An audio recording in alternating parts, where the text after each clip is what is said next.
From the glory days of the NWA to the birth of the WWF's family entertainment era to the Monday Night Wars and the rise of AEW, this is Wayback Wrestling Mania, where we cover everything in the professional wrestling world with your hosts, Adam and the Emerald Enthusiast. This special episode will be hosted by Adam, Nick, and Chris. Welcome to another episode of Wayback Wrestling Mania. As always, I'm your host, Adam. And with me is two of my compatriots from other shows. We've got Nick and we've got Chris. Boys, how's it going? It's clobbering time. This is our, no, that's not a Fantastic Four reference, folks. No. Although it is, but it's a CM Punk reference in this case. It could be a reference. Who knows? You know what? At the end of the day, it's all connected because if Marvel can do it, why can't we? Normally, in the past WrestleMania shows that I've done, it's just been me and Donnie. But I found out that my boys here are also wrestling fans, and Donnie was really busy this weekend, and next weekend we've got an interview for another show lined up. So if I, as much as I want to get Donnie's thoughts on WrestleMania, if we had waited any longer, it would have been months after WrestleMania by the time we got to WrestleMania. So maybe what I'll have Donnie do, if he wants to, he can add a little segment on the show of his overall thoughts on WrestleMania and tag it on, because he's the editor. He can do whatever he wants. He could take me out of the whole show completely, which could be possible. You never know. It's just me and Chris. If I piss him off, it'd be fun if he splices himself in and it's just Zeddy, myself, and Donnie. I mean, it's possible. Who knows? I don't know the levels of his technical prowess, but you know. And here's all of Adam's thoughts at the end of the show, in case you missed it. He's the wise man of this podcast. If we're doing a bloodline scenario, he's the wise man. So he'll know. He knows. He knows who the final boss is on this show. No, I'm kidding, Donnie. Yeah. We love you here, Donnie. I'm playing. This is getting real really fast. No, the Christmas gift for Donnie is in the mail. It's been in the mail. That is an editor's note if I ever call for one. It's been his Christmas gift is in the mail for next year, because and the Monopoly money check is also in the mail. Because that's how I pay people here, with Monopoly money. But yeah, so it's WrestleMania. It was a big WrestleMania 40. It's very significant in the sense that, I mean, we won't spend too much time on the why, because everybody knows the why, and we don't want to bring that crap up because it's disgusting and disturbing. But this is the first WrestleMania without the presence of a McMahon directly involved. Mm-hmm. Stephanie did show up in night 2 to kick the show off, but in terms of being creatively entrenched in the show, a McMahon via DNA was not involved in the creation of WrestleMania 40. That's how I'll say it, because Triple H is obviously a McMahon by marriage, but that's a different ballgame altogether. So it's very significant in that regard. First time in 40 years. Of course, we're back to the 2-night scenario, as it's been for the last few years. Can you imagine fitting all that into one night? God help us all. It would be a 10-hour show. So I'm kind of glad they do the 2 nights in that respect. Plus, it gives more people, more performers, a chance to be on the show, I think. And I think it differentiates it from other big events, like the Super Bowl's one day. Mm-hmm. So it makes it unique. What do you guys think? Since this is the first time we're talking about wrestling together on a show, what do you guys think of the 2-night format? Good. Is that it? I actually agree with you. I think the 2 nights, if anything, what it does is it just allows the event as a whole to flow much better. I definitely agree. It does give the matches more time to breathe. It does give spotlight to more wrestlers. Now, granted, I don't think there was. I think this card in particular showcases that. I think every wrestler that probably deserved to be on the main card was on the main card. Uh, but I think what it really does essentially is like instead of watching 10 hours of nonstop wrestling straight, you can kind of split it up into like 4 hours one night, 4 hours the next night, and kind of I think you can like enjoy it how it is. So for me, I think it flows, it flows a lot better. Chris, what do you think? I think so too. I remember I've seen plenty of the one night WrestleManias, and they were always so long. Yeah. And then there was matches like that you would want, but they couldn't do because there was no time for them. So you'd have like a 5 minute match for no apparent reason. Like the first WrestleMania I ever watched was WrestleMania 12, which had the Iron Man match. I want to say that WrestleMania is like 5 hours long. Yeah. And it's amazing, but it's 5 hours long. It's a long time. So the 2 nights, you get plenty of breathing room. You get to see more of the talent there, and I just think it works better overall. I hope they continue this. Yeah, I don't think it's going away anytime soon. When you can fill a stadium of 72,000+ a night, both nights, that's not going in. I mean, that's money, and so that's not going anywhere anytime soon. So with our thoughts on the 2-night format out of the way, let's get to night one of WrestleMania 40. So first match we had was Rhea Ripley versus Becky Lynch for the Women's World Championship. I was kind of going into the match. There were moments where I thought, okay, Becky's going to win it because she just got her book out. That would be a good marketing thing. She can go on talk shows with the belt, the whole 9 yards, blah, blah, blah, blah, blah. Then two thoughts came to mind. One was the realization that Becky's current contract is coming up in a couple months. Number one. So I'm like, until they get her signed, are they really going to put a belt on her? Number two was the fact that I think they're going to let Rhea keep the belt until Charlotte's ready to come back, and then Charlotte's going to beat her for the belt. So that was my thought. So then I switched hours before the show. I'm like, all right, Rhea's taking it. Did you guys have in your mind, did you guys have a thought of who was going to win before the match? Did you have a prediction? I thought it was Becky all the way, but I'm also a big Becky fan. I think Becky's awesome. I got nothing against Becky. Becky's on the list. Yeah. Yeah, but am I clicking it? Should I start? Wait a minute. How many minutes in? Should we start 7 minutes in? Should I click the pen? I don't think it would be a show if you didn't. All right, Becky Lynch on the list. There we go. Now we're cooking. Burn it down. Now the show. So I thought Becky was one of those outfits that he wears. Go on.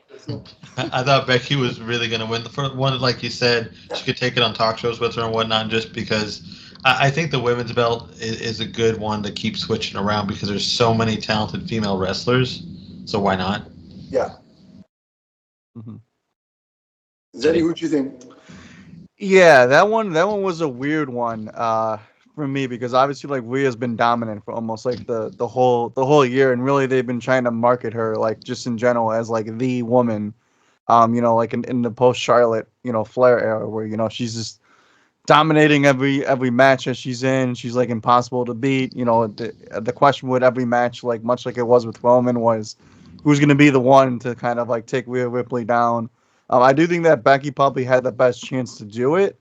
I thought that we were going to get a title change right off the bat, just in general, just because it would have set the tone for the event as a whole. It kind of felt like something that like WWE would do, like, oh, here's a title change you probably didn't see coming, even though it was probably 50-50, I think, to be fair. But am I shocked that Rhea probably won in dominant fashion? Might I add? No, not really, because I think that they're setting her up as like the next kind of quote unquote Roman Reigns of the women's division, where it's gonna take somebody pretty special, I think, to knock off that reign. It seems like the difference. Yeah. Well, I doubt it. She's the GM of NXT, so I don't think the final boss is what would they call her? The final boss's assistant, the secretary. What would her tagline in that scenario be? I don't know. The new boss. Yeah, well, maybe in her mind, but yeah, no. She should stick to being the GM of NXT. Just my opinion, because they've tried to push her, and she doesn't have the charisma that her father does. So I'll just leave that there. But a couple things I found interesting about the match itself was Corey Graves kept harping on the fact that Becky Lynch has strep throat. Mm-hmm. Mhm. So in my head, I'm thinking, okay, having that is no fun if you're a regular average Joe. How the hell are you doing what you're doing while having that is beyond me. So Yeah, kudos to her. Kudos to Becky Lynch. Two, I'm thinking, I don't know if I would have gotten in the ring with her if I was real. That's what I was thinking. That's not Yeah. my second thought. She must not have been that contagious, I guess. I I would have don't been know. like, how long have you been on the medication for? Just to be clear. Yeah. And then the other thing regarding that was, if Becky does re-sign with the company, which I assume she will. She'll probably take some time off, but I'm assuming she'll resign. If Becky resigns, she can then come back and make the claim was, hey, listen, the only reason you beat me was because I was sick. Mm. And I want my rematch. Like that could be a scenario that plays itself out. Given how strong the push for Becky was leading up to the match, I love the fact that it took, I think, 3 riptides Mhm. for Rhea to beat her. So it does. I think doing that does 2 things.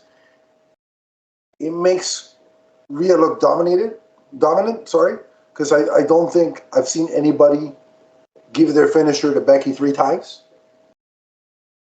The other thing it does is it keeps Becky strong because it took 3 Mm-hmm. to hold her down. With strep throat. Yeah, right.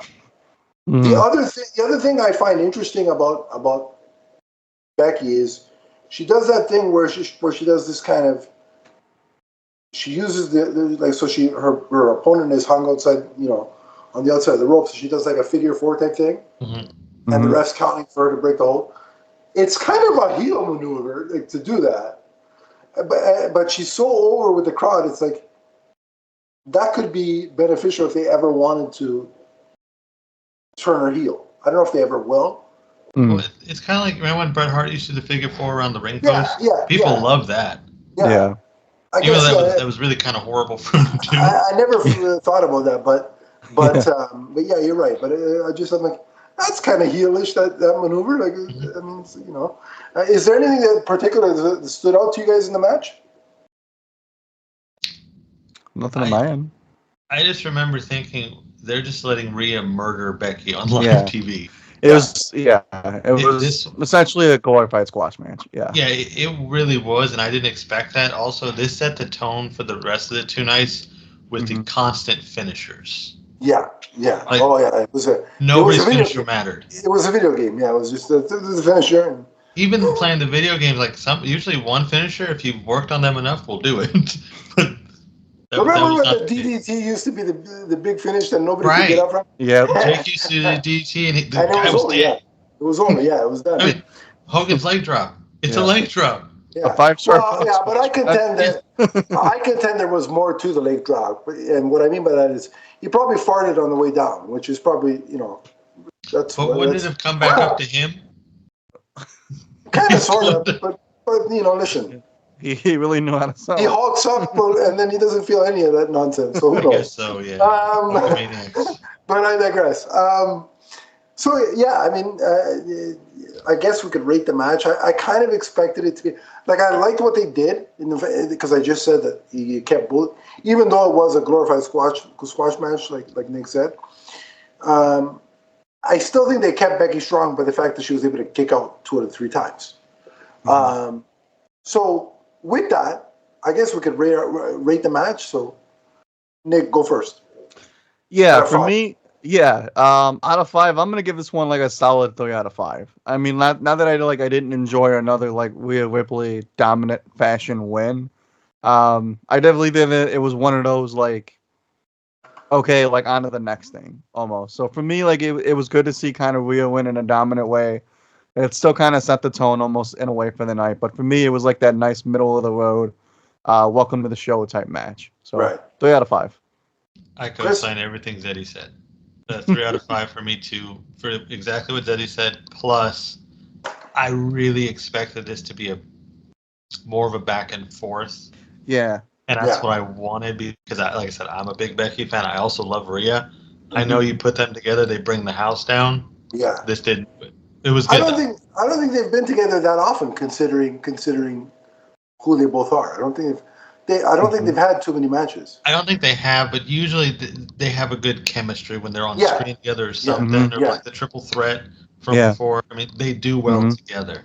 So If- I think I if- expected something more. If Yeah. Becky resigns, I think they'll meet again. Yeah. The feud as a whole was great. Yeah, I wouldn't be surprised if SummerSlam is a triple threat with Flair, Becky, and Yeah, Rhea. but you know they're going to give it to Flair because she's going to catch her dad, Well, right? They have to. Yeah. And that's fine. I like Charlotte a lot too. Yeah. Yeah.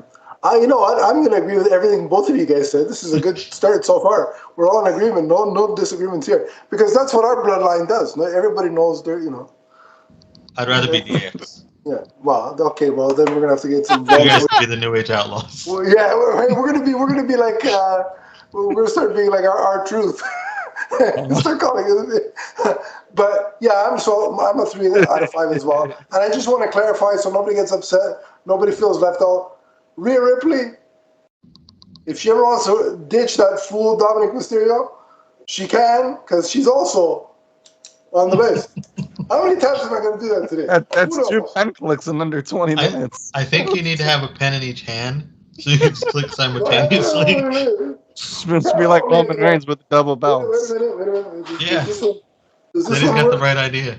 All right, I got 2. Wait a minute. Here we go. I'm ready. All right. I'm ready. It's a new era. Yeah, a new era indeed. I got 2 pens now. Who knew? But yeah, so that's the first match out of the gate. Solid, but expected better. I think we could classify it as. Is that fair to say? Yeah. Agreed. Awesome. All right. So now we have the tag team match.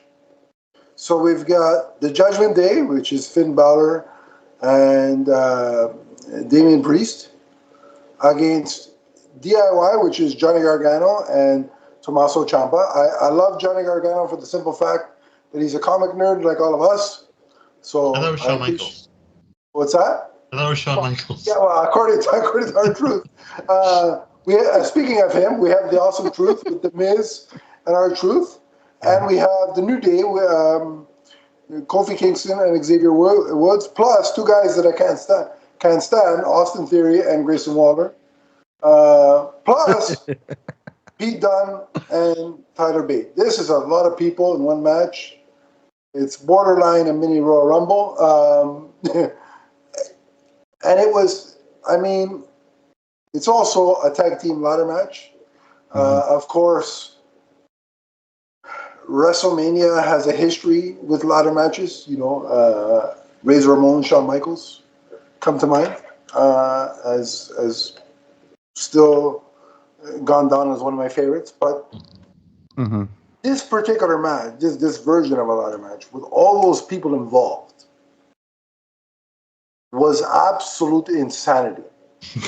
It was chaos. Like, keeping track of it all was wild. Yeah. And the added wrinkle to the match is that both sets of titles were suspended in the air. So, like, if one team grabbed one set of titles, the match keeps going. I thought that was really clever, and I ended up liking it a lot more than I thought I was going to. Oh, yeah. I thought it was a bizarre concept from the start. Yeah. But I'm glad that there's, spoiler alert for anybody that still hasn't watched WrestleMania, what are you doing here, if you haven't? There are 2 different sets of champions now. which I'm a fan of. Either you have both like the one set of champions on both shows, and actually have them defend the titles instead of just hold them on their shoulder for weeks on end and say, oh, they got a record of I don't know how many months or days of being champion. They've done nothing. But anyway, that's neither here nor there. Either have the team go on both shows and defend it, or separate them. And so I think I prefer the separation. I think one of the craziest spots for me that I want to call out was after Theory and Grayson Waller got the SmackDown belt. I want to say it was, I think it was Pete Dunne, I think, who then power bombed Waller onto a ladder on the outside. Mm-hmm. My question is, listen, I know those ladders are probably rigged to give a little, but how the hell do you get up and walk after that? Because my back was sore watching that. I think it was the wrong ladder. It was the foam one. There you go. They had the wrong one out there. There's secretly styrofoam hidden inside the ladder. I think so. It just looks painful. A lot of the stuff in this match looked painful. Yeah. And I love how they kept in all that insanity, that they kept R-Truth being the comedic genius that he is. Like, to the point where he's orchestrating DIY to do DX moves because he thinks they're Shawn Michaels and Triple H. And the fact that they actually did it, I was dying of laughter. Like, we actually see the super kick and the pedigree, and I couldn't stop laughing. The hot tag, too. Yeah, the hot tag, and they're moving. It's a tornado tag team. And the pin. Yeah, and the accident, the fact that he tried to pin, and then he stumbles in the ring and grabs the rod. First of all, he doesn't know what to do at first, and then he's got Miz giving him instructions: get up there and get the belt.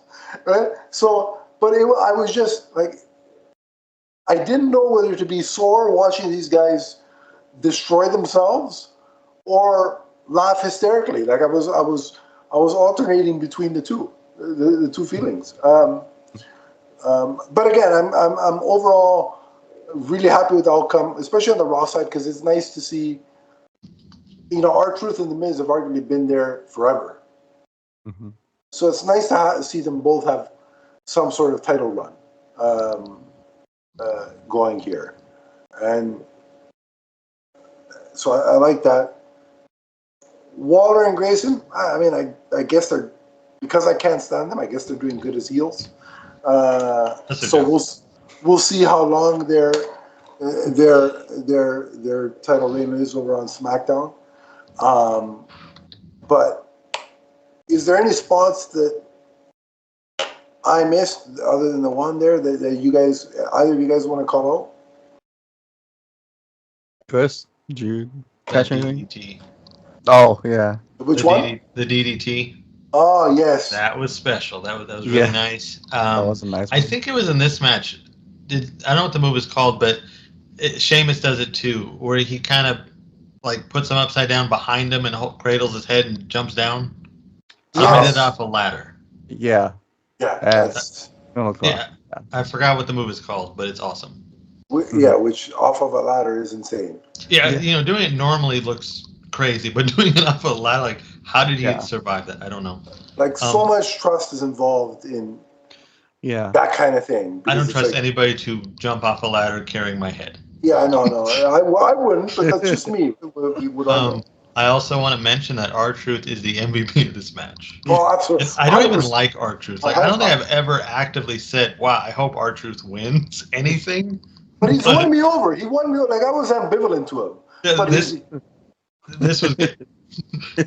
I always like The Miz anyway, so I was kind of like, oh, if they win, I'm cool with that. Yeah. And I love the commentators when he's homaging John Cena, and they're like, R-Truth's childhood hero. I'm like, the guy's he's older than John Cena. Is he 50? This is my hero. We were in the same time era. Yeah, I don't, We were so, wrestling You guys at went to the same preschool time. together. exactly. Zeddy, any spots that stand out to you? I mean, any spot that Johnny Gargano gave Yeah. ultimately almost gave me a mini heart attack. I He's mean, a madman. He is a madman. I wish they would give him more to do. Yeah. He should be in some sort of title picture. Mhm.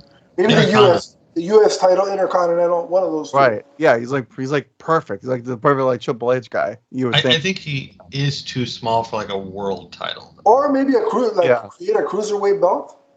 Oh yeah. If they ever brought that back, yeah, he'd be like perfect for that. Yeah, But yeah. No, I mean, Grant. I mean, yeah, he's like so like agile that like he does everything like so fast that it's almost like you kind of just like worry for the guy. Yeah. I mean, I agree. Like any of the R-Truth spots, I thought utterly like just like cracked me off.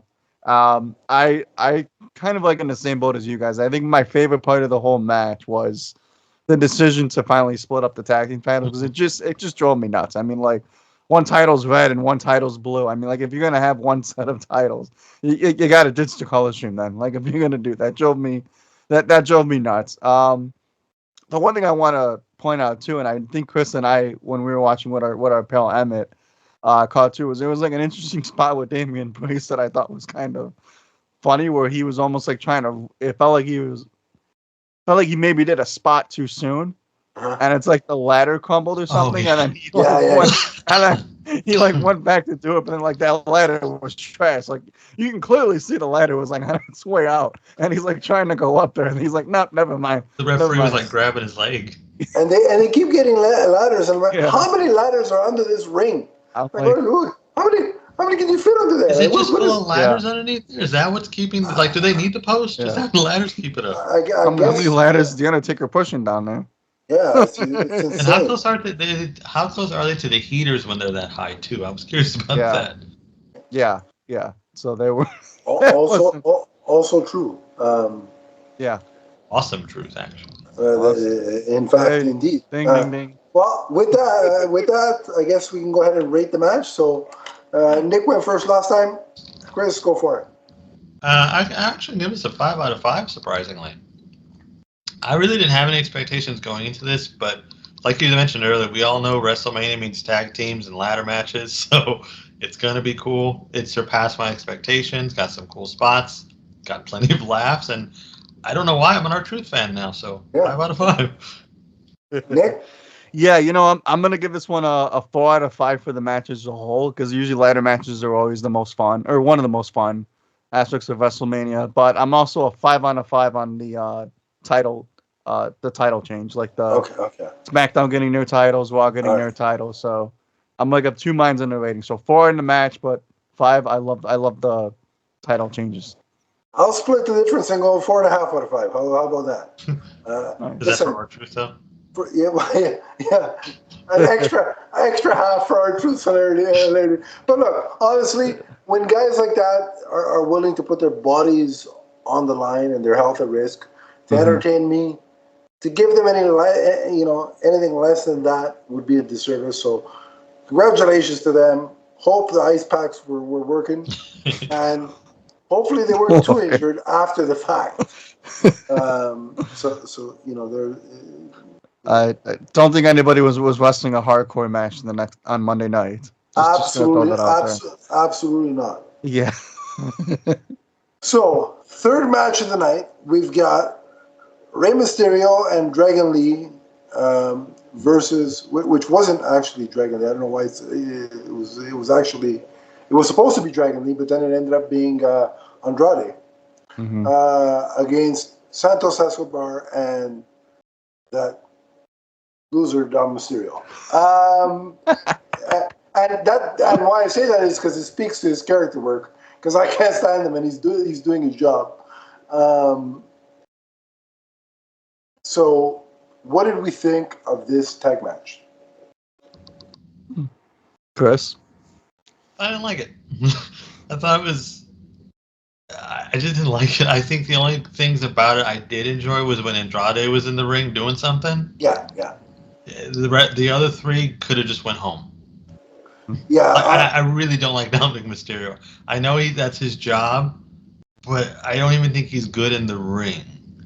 I think he really is just a personality. That's just my opinion. Absolutely. I 100% agree. Yeah. I hate him because part of it is character and what he's supposed to make me hate, but also he's your classic example of a nepotism hire. Would he be there if Ray was there? No, I don't think he would. He's also super young too. Like that's the other thing. Like, is he? I'm like looking at him. I have no idea how old he is. Want to say he's either 25 or around there. I want to say. Yeah. Okay. Yeah. So he's got time to get better then, I guess. Yeah, exactly. I'm sure he does, and maybe he will. But it's just like I just don't. Unless he's getting beat up, I don't care what he's doing. I really don't care. Like he has to be getting beat up for me to care what's happening to him in the ring. But I agree with you. I think the Supreme. Obviously, Rey Mysterio is an incredible talent. But in terms of, for the purpose of this match, I think Andrade was the standout. And he's got that mix of the agility. He can do the high flying stuff, but he's also like very physical. And it's that combination that, down the road, if they use him right, which that's the $1 million question. Could I see him in a title picture? Sure, absolutely. It all depends on whether they use him properly. And so, this match was probably the second weakest of night one for me. There's one that's weaker, and it disappointed me a lot, but we'll get to that in a minute. But this one wasn't good. Zeddy, thoughts? Yeah, I mean, all respect and love to, luchador wrestling. I thought there was a few cool, fun moments. I definitely agree. Anything that Andrade did was kind of like that spark that the match needed. But in that case, you probably could just had a one-on-one match with Andrade and somebody else, just to fill up time and maybe have some background shenanigans or something like that. Like, could have easily just done like Andrade versus Dominic Mysterio or something for all if you really wanted to go that route. But I think the match itself, was pretty forgettable. It was kind of like almost like a kind of like diminished like how much fun you were having. Almost like it was like I wouldn't say it was so much of a snooze fest, but it kind of like set everything back a little bit. Like when you were kind of overjoyed with a ladder match, a Rhea domination match, you were kind of like, all right, what's next? And then this one kind of came along, and it was like, just like okay. Like I don't really think it really moved the needle for anybody. But Andrade's, man, I mean, put him back with Zelina Vega and go nuts. That guy just needs a manager and let him cook in the ring, man. I agree. I agree with that. And that was actually the funnest part, was the fact that he's been reunited with Zelina Vega. I think that's because they were so good together the first time around as heels, and so now as clearly baby faces, the two of them, I think they could have some fun there. But here's a positive for this match before we rate it. Speaking of Zelina Vega, I just want to point out, also on the list. That story. And that's pretty much, one every 10 minutes, but the rate we're going. So with that said, let's not spend too much more time on this match. Yeah. Ratings. I'll go first this time. Because I could always look at Zelina Vega on the outside, and because of Andrade, I'll give it a 2. Speaking of nepotism, I'm a 2 out of 5 as well. Me too. Awesome. Nice and easy. We're just rolling along with these ratings. No disagreements. This isn't like Twitter where everybody disagrees. But anyway, all right. So our fourth match of the night, and this is the one I was alluding to as my most disappointing. The Battle of the Usos, Jay versus Jimmy. This was a disaster. And I'll tell you why, from my point of view. It was nothing more than, let's see who can out super kick the other person. With all the crap that Jay and Jimmy have went through, the fact that Jimmy's cost Jay matches, not only matches, he cost him the Intercontinental title, cost him the Universal title, and all we get as a payoff is, let's super kick each other in the face for 5 minutes, 10 minutes. Every other brother versus brother match we've had, the other two, which was Bret versus Owen and the Hardys against each other, have been stellar. And this is the next one up.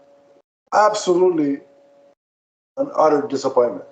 Like I would love to comment more on this match, but literally, and I'm not being hyperbolic, all it was a super kick fest.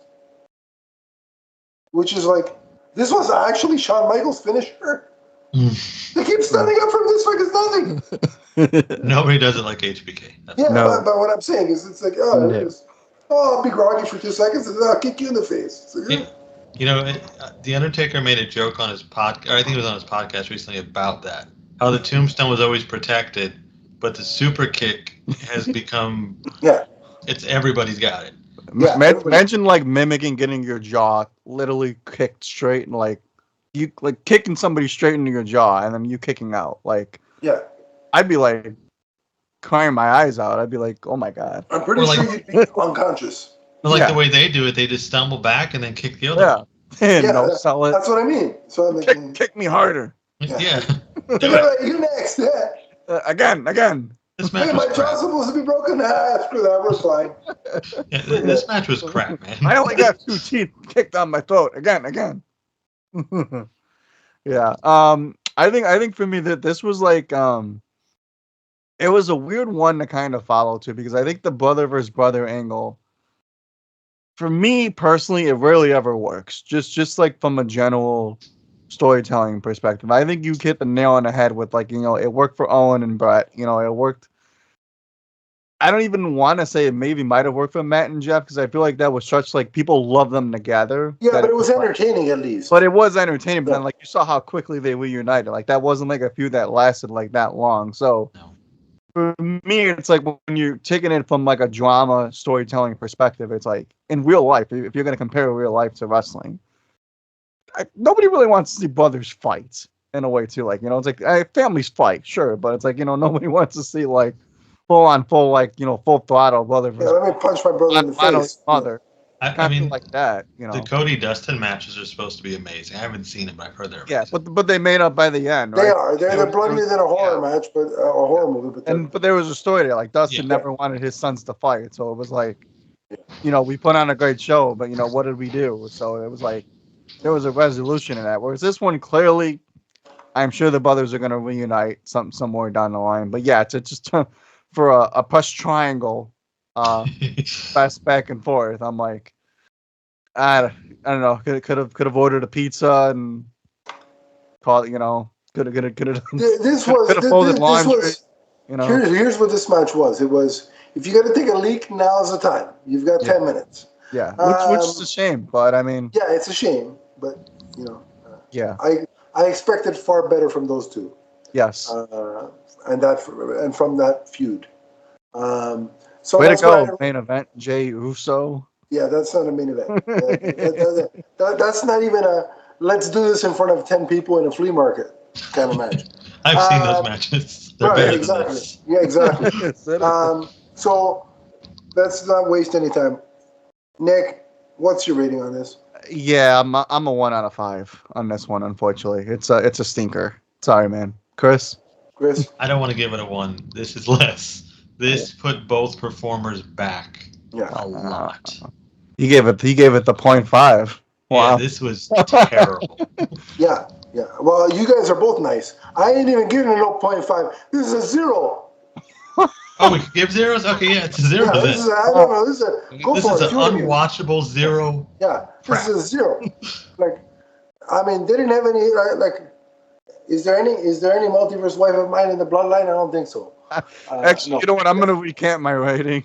0. Okay. There we so go. it's I didn't know zeros across we're the on the numerical. it's zeros across the board. They should have had Natalia come out just for me to look at. At least it would have been something entertaining in this thing, but there wasn't. So it's a big 0, and I can't click the pen, and they broke my streak, and I'm upset. And let's move on. Where was Tamina? Brothers don't fight. Something. Or where was Bring Nia out the Jax? Rock's daughter. I Would could that have clicked work? the pen. There you go. What's that? Yeah. Would Nia Jax have worked? I would have clicked the pen. Why the hell not? It would have been better than anything else I saw in this match. So it's a big 0. Let's let Nia Jax squash them both. Yeah, This is my that's what I show. would have paid to see that. So yeah, it's a 0 out of 10 across the board. 3 zeros. Let's move along. Speaking of pen clicking, here we go.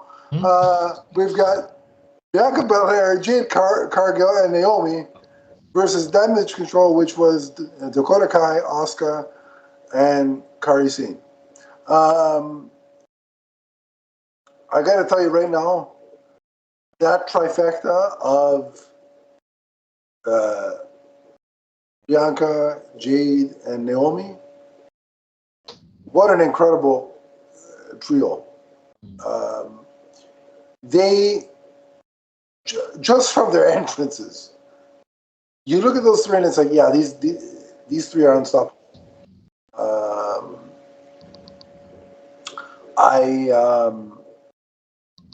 I was really impressed. Considering the other three performers on the other side in Damage Control are all incredible in their own right in the ring, and especially they're more of the high flyers. I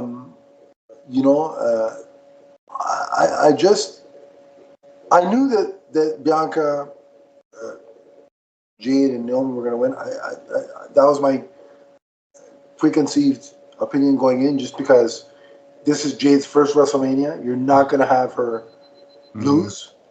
Plus, doesn't Bianca have a winning streak?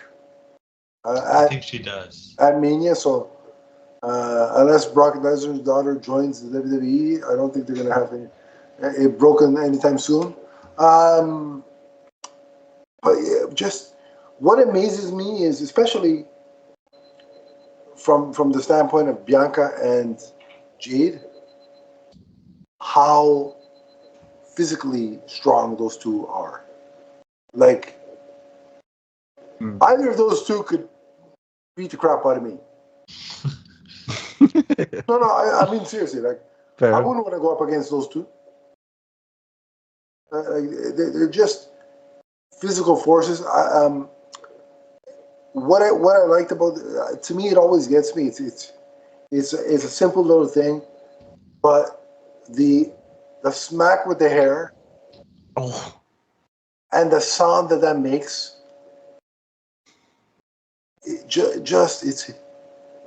it sounds sickeningly painful, but it's so entertaining at the same time. I'm always distracted by the ponytail because I think it's a hazard. Oh, it definitely is. Yeah, I'm always saying like one wrong move and they're gonna tear that out of her head and it's not gonna be fun. Like, what's stopping somebody from just stepping on it? Yeah, or even accidentally or something. Yeah. It really is. It's a miracle nothing's happened to date. Yeah, it really is, I think. Yeah. But the way she uses it again with that whip, oof. Mm-hmm. Talk about a no disqualification without a no disqualification. And it sounded louder at Mania for some reason. Yeah. I guess the acoustics in that stadium are pretty impressive. Or maybe they hid something in the ponytail. Maybe that's what it is. My thing too is, if it's Montez Ford's turn to do the dishes, he better not decline, because he's going to get whipped with a hair and it's over. Imagine that conversation.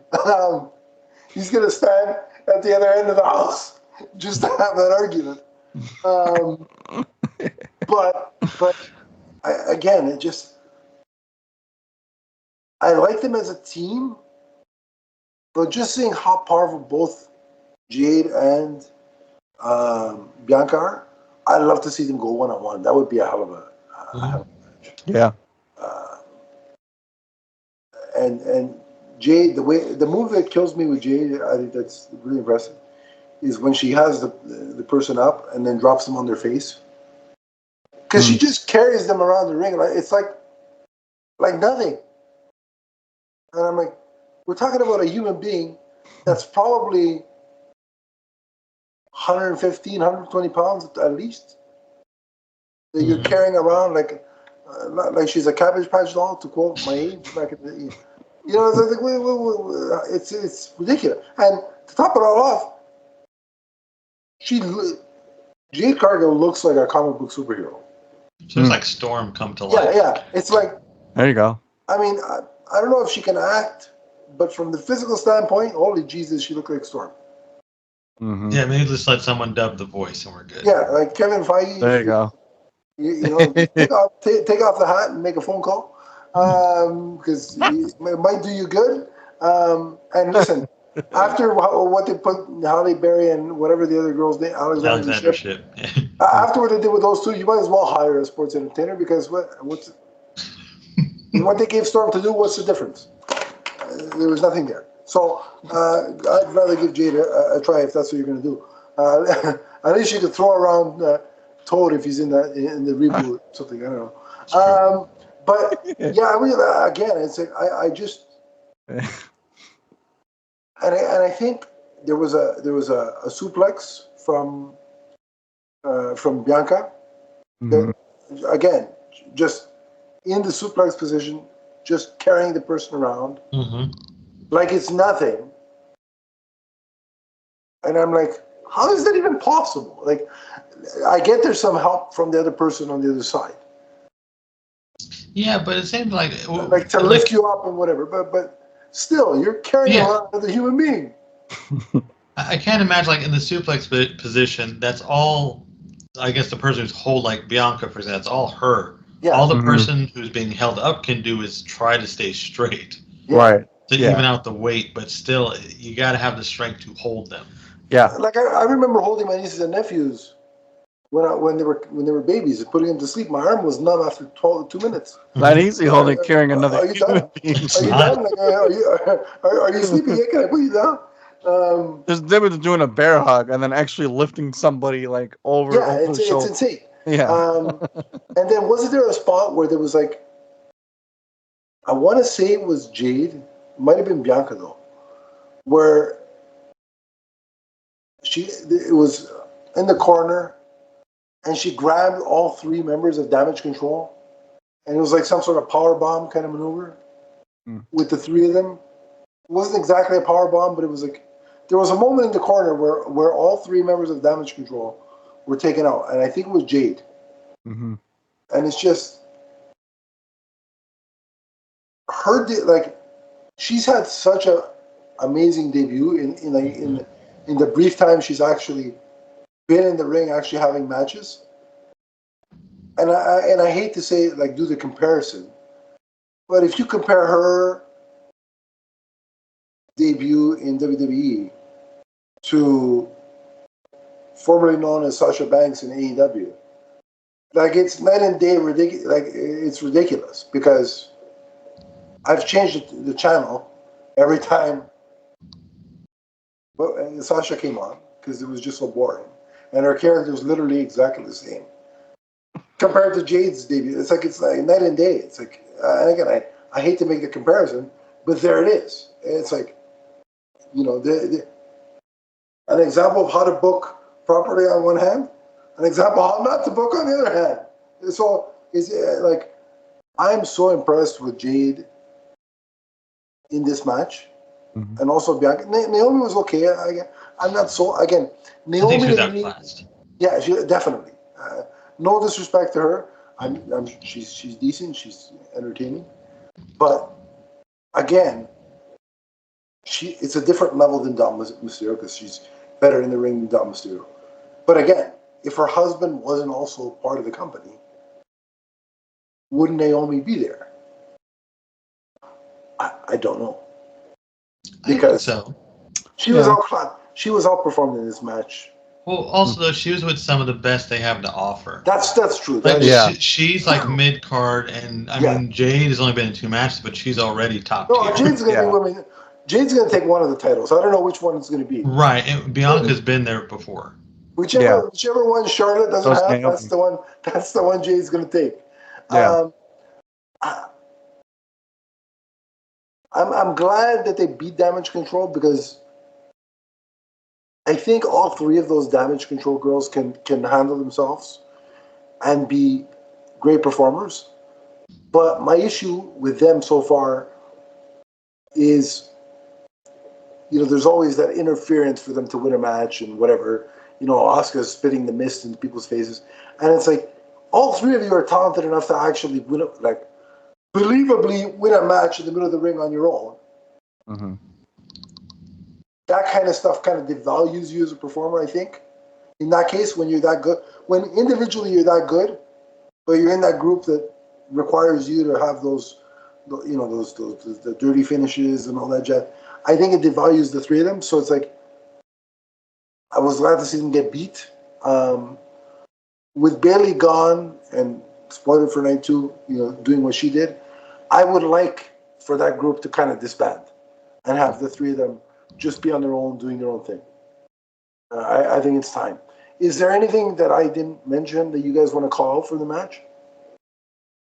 No, I think we're good. I agree with you guys. I think Jade's gonna be a star. I think it's only just a matter. It's only just a matter of time. I know there's a WWE draft that they announced that we'll maybe touch on at the end. Yeah. So that'll be cool to speculate on like where she goes. But yeah, no, this was a fun match.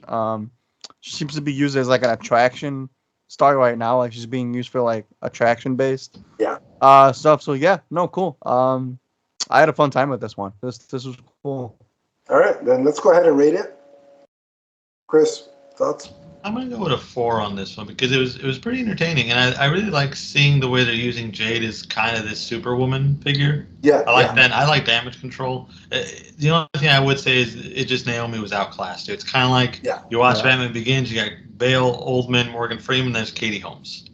Yeah, that's a good comparison. Actually, I like that one. She's the Katie Holmes here. Very good, very good. That's a good point. That's a good point.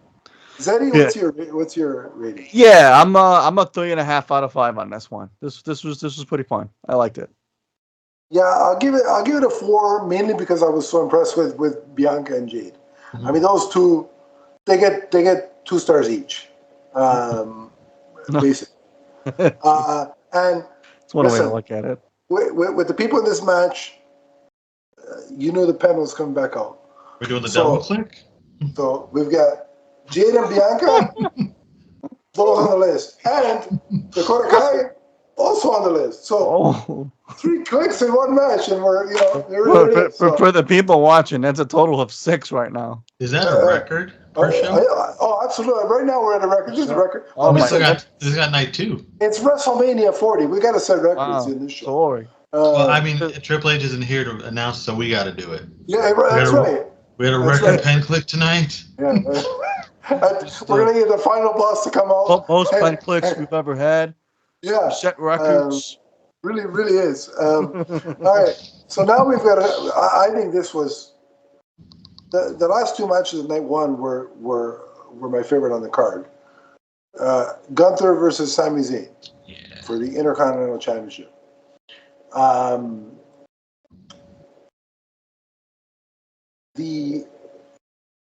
going to preface this by saying I am obliged by the love of my favorite hockey team typically to not cheer for Sami Zayn, because Sami Zayn is a Montreal Canadiens fan and I'm a Toronto Maple Leafs fan, so I shouldn't be cheering for him on principle. However, the whole storyline with him losing his confidence and training with Gable and all that, or as I call him, Kurt Angle, Diet Kurt Angle. No disrespect, it just reminds me of Kurt Angle. He made me want to root for Sammy. And so I was on Team Sammy for this. I got to give Gunther a lot of credit, because even though his character is very stoic and straight-laced, and on the outward. And again, I don't mean this as an insult, but the character's kind of boring. It's designed to be that way because he's supposed to be a traditionalist. He's all about the in-ring performance, and that's all that matters. Blah blah blah blah blah. But got to give him credit for the duration of his Intercontinental Championship run. He defended that title almost weekly, and every time he was in the ring, it was a top tier match. This was no exception. There were times in the match where it looked like, Sammy was being just destroyed. But then again, you had him making his comeback, and it's like it was that it had that, and I think Corey Graves might have said this because they were in Philadelphia. It also gave those vibes. It was the Rocky Balboa versus Ivan Drago kind of feel to it. They, of course, because it's a Gunther match, there was the chop fest. And speaking of things that sound like they hurt, not gonna lie, I was doing the Batman Begins rubbing my chest thing because my chest was hurting watching those two smack each other in the chest for about 5 minutes at a time. But again, it's like, and the way the match was structured, Gunther should have those moments where he's dominating because he's so much more physically overbearing and empowering compared to Sami Zayn. Mm-hmm. But like Sami Zayn doesn't, when you look at him, if you were looking at him as a realistic fighter, competitor, looking at him wouldn't on the surface intimidate, I don't think, anybody. And yet, how they build the match is every time you look like he's going to be down for the 3 count, he pops back up. And then at the end, apparently he did a move, I think, where he dropped Gunther on his knee. I can't remember what the move's called. Yeah. But it was a move that he used to do on the Indies. Mm. And again, I think Michael Cole called it out, which is significant because if Weirdo Pervert Vince was still there, they wouldn't have referenced that indie move because there would be no referencing other wrestling promotions or things at all. So I have some thoughts about that when we're done. Actually. Yeah. Okay. What, the fact that they couldn't reference other? Well, no, just like the overall presentation and stuff, and the way there's some stuff we'll get to. Okay. Mm-hmm. So I like that he used that move as like a way to soften Gunther up because it's almost like he needed more than just a kick in the corner, the running kick in the corner to take out. I mean, that ultimately took down Gunther, but the move leading up to it and the flurry, of intensity that he had going. But like I like that it took a lot to wear down Gunther. And it wasn't. I think what that does is, again, you're building this whole Sammy thing as like a Rocky Balboa going up against the bigger, stronger threat. So there's that. It makes Sammy look really strong coming out of the win. But also, I assume they're going to transition Gunther into one of the World Championship pictures. Yeah. He's probably going to go against Cody Rhodes. My guess is by SummerSlam. I don't think he's going to win, but he's going to be in the conversation. He should be. Because remember, there's precedent for that because of the first Rumble of the first time Cody Rumble. Oh yeah. They've done it twice now. Right? Yeah, and that was cool when it was them. Yeah. So you think they're going to? I assume they're going to revisit that again. If it's at SummerSlam, Gunther won't win because there's no way they're dethroning Cody from that title for quite a while. I think Cody's the guy for the next 2 years. Yeah. but he'll be in the conversation, Mm-hmm. and he should be. But having Sammy have to go through all that to beat him keeps him looking strong and formidable. I think that's very key. Mm-hmm. And he deserves it because, again, I know that the outcome is predetermined, blah, blah, blah, blah, blah. But No, it's not. he was on the show week What in, did you week just say? What did you say? Spoiler alert, Santa Claus. I got news for you kids. No, anyway, though. But the point is, he deserves to be kept strong because he was there week in and week out, actually defending the thing. So when they announced 668 whatever days it was, I actually clapped for that because he earned that. Mm-hmm. He was there earning his paycheck every week. Fighting champion. Not like somebody else who, what, 3,000, blah, blah, blah. He stood there and did nothing for 2,000 of those days. Probably more. Acknowledge him. Acknowledge him. Well, I think we are, though, aren't we? Yeah, he lost to Cody Rhodes. And I'm not even a super Cody guy either. But anyway, we'll get there. Night 2's almost on the horizon. But I love this match just because it felt like the story that was the payoff to the story that was told between Gunther's reign and Sammy's kind of loss of confidence and the rebuild up. The payoff was great in this match. And I think this kind of match is a testament to when story and in-ring ability and being able to have a match combine perfectly.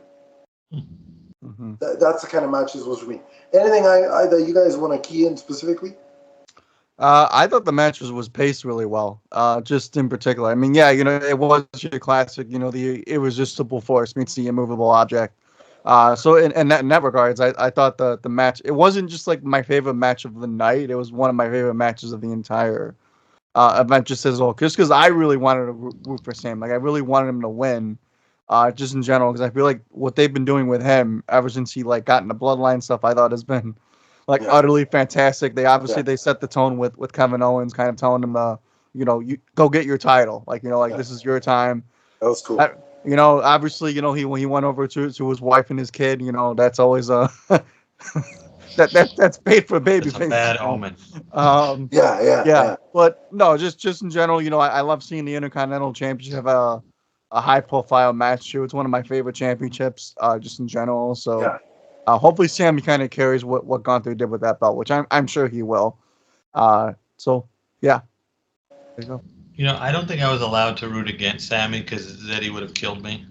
But Yes. he really he's been impressing me though, to be honest. I never really pay attention to Sami Zayn until the Bloodline stuff. Yeah. And he's been really, really good in this match. Like Zeddy said it's one of the best of the event, period. Yeah. And it's just a classic underdog story because hard gritting. Yep. Yeah, it is he's just the epitome of underdog. People say Cody is the underdog. No, this guy is. Yeah. And there's so many times in this match I thought it was over for him. I legitimately thought, okay, he's going home empty-handed. This is another storyline where he'll pick it up again later. Yeah, yeah. So to see him actually win was one hell of a moment. That was a good surprise. And again, to echo what you said, I legitimately didn't know which way it was going to go. Yeah, no idea. I wouldn't have been shocked if Gunther won either. And that's the beauty of it. That's when WWE is booking stuff right. When you don't have a preconceived, okay, this is guaranteed going to be Sammy's win or Gunther's win. Mm-hmm. When you don't know, it makes the end result that much better. It does. This was a good one. All right. So with all that said, let's do our ratings. I'm gonna go. I'll say a 5 right off the bat. This is a 5-star. So not to mimic Ty Dillinger. I don't need Zeddy to kill me. 5. There you go. No, but it legitimately is a 5. No people. At least for me, because Zeddy knows. I already told him on Twitter because side note, he's got to read The Last Ronin, and I posted a picture of The Rock with the belt. Don't make me order a weight belt that says Mama said that says Daddy Bats and I'm going to send it to him with your blood on it. Please. I'll do it. I don't need any belts that have Sasha on it, daddy belts. I don't need no final boss. No Mama Zednik belt. No, Mama That's it. You watch your son bleed, Mama Zednik. That's it. And the reason why he didn't read the last one when I told him to. When he reads the last one, we'll wipe it off. Never mind that. The family show. It was a 5 across the board. And now we come up to the main event of night one. It's Seth Rollins and Cody Rhodes versus the Bloodline, being The Rock and Roman Reigns. First of all, let me just say that the entrances for this match took about 18 minutes. Way too long. It was nuts. It's like, really? Like, you know how many... I could have gone for snacks. I could have gone to the washroom. Mm-hmm. I could have probably taken a nap. Power nap. Well, they set it up to where, like, the event as a whole, there was still like an hour left. It's like, good Lord, the entrances. Yeah, this was one of the longest. Yeah. Was it the second longest main event ever?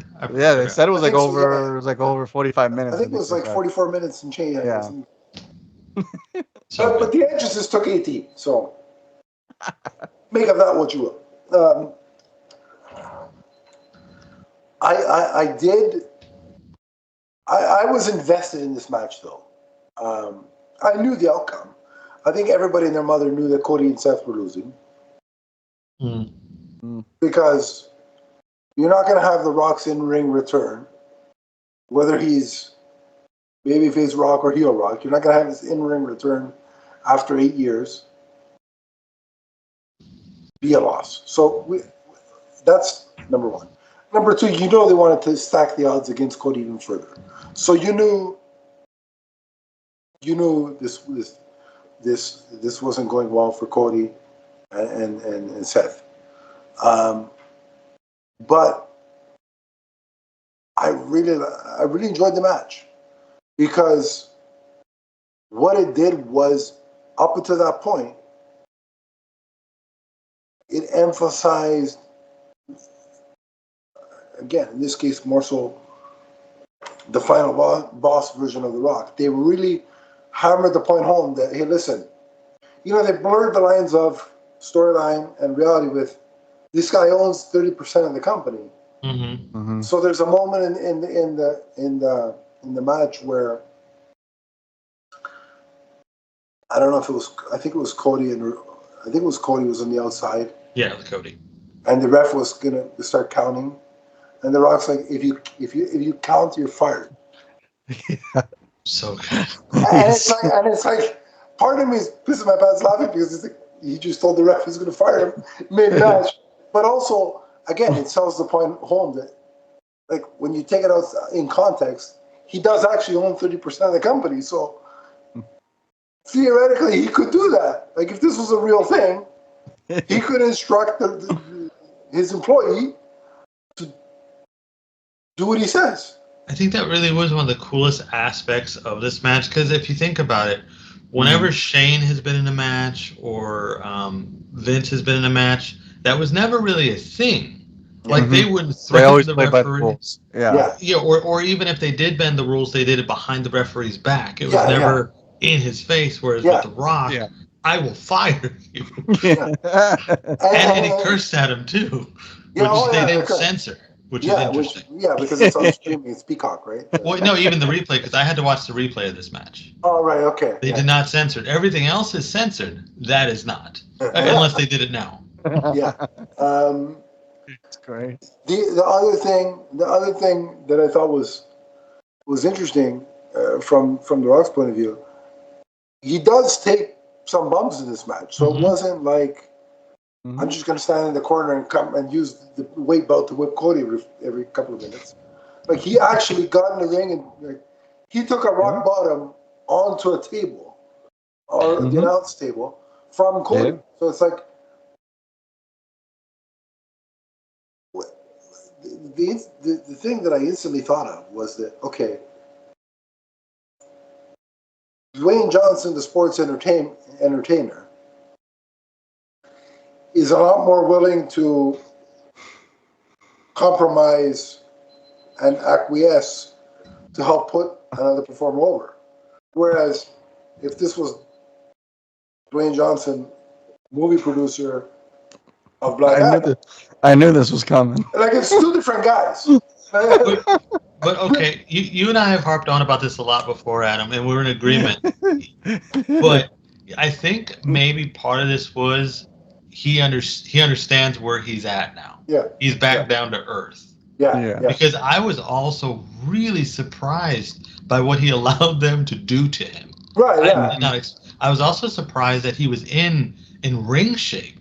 He wasn't in DJ shape. Great. Yeah. He was in ring shape. That was cool. But like he was going like this is stuff I haven't seen him do since before Hollywood Rock. Since he beat the crap out of Mankind on Sunday Night Heat back in '99 or whatever it was. Like he's going amongst the crowd, like he's in the middle of the crowd, right? For no reason. Yeah, and they're just fighting out there, and it's oh look, there's this random table position here. Let's fight on here, and not break it. Yeah, it doesn't break. Every other table in the building. Oh my God, we'll get to collapses that. like it's made of steel. Yeah, like it's toast. That's hard bricks under this that table. No, we're not breaking.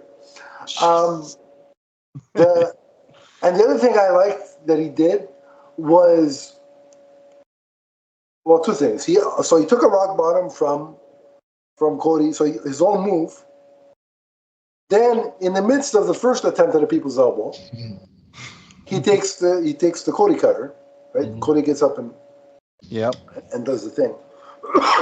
But then again, later on, he's waiting. Like he's about to get back in the ring, but he turns to Cody Rhodes' mother, gets the belt, and starts whipping his hand and starts coming off for his mother. And I'm like, this is great. His mother arguing back was the best. This is bullshit. And the thing that's shame on you. I think The Rock's mother was there as well because she was part of the. Awesome, man. I would have loved to have seen what would have been even funnier. That's your mom's if The Rock's mother tells him off, be like, you're on the line. Like if even The Rock's mother knows, hey, I don't know what's going on with you, but I'm going to show you who the final boss is. Are you that upset about Black Adam? She takes off her belt. And one line rules. Yeah, so that would have been fun. They didn't do that, but I would have laughed at that. That would have been funny. Now the moms are fighting. That's Cody Rhodes' mom, and that's Fox mom. Yeah, the two mothers at SummerSlam. That's going to be next night. Yeah. Mom versus the final boss, lady. Yeah. The real final boss. And then the other part I liked was because there was still that they had built that seed of doubt, or The Rock had built that seed of doubt in Cody about, can you trust Seth after all you two have been through? And I think the part where you're like, okay, there's going to be no shenanigans from Seth here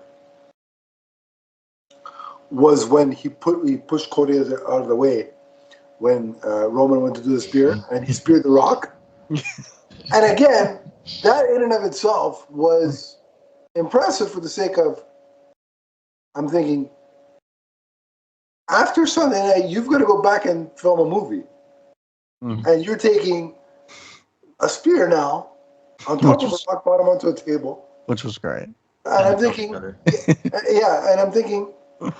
like, how much assurance is whatever movie company you're working for at this present time paying for this? The movie. Can you imagine the movie executives watching, being like, "Please don't get hurt. Please don't get hurt. Please don't get hurt." Please don't break your nose. I thought he was going to get hurt with the first move. I was surprised. Yeah, he was in great. Got to give him credit. He was in great shape. Yeah, he was in great shape. Yeah. On the Roman side, I did like the when I think it was during the spot when Cody rock bottomed Rock on the announce table, and then Roman speared Seth into the guardrail, and Michael Cole was like, he didn't know what to scream out first. Should I scream for the rock bottom on the table, or should I? Poor Michael Cole's voice was in shambles. Oh yeah. at the end of this night. And then my thought process was, because I was expecting at some point in night 2 The Rock to turn on Roman. That was my expectation. So I thought, okay, the inadvertent spear is going to be the thing that The Rock remembers and then pays him back for. Didn't work out that way, but that's what I thought was. I'm like, okay, there's the moment. And that's the seed.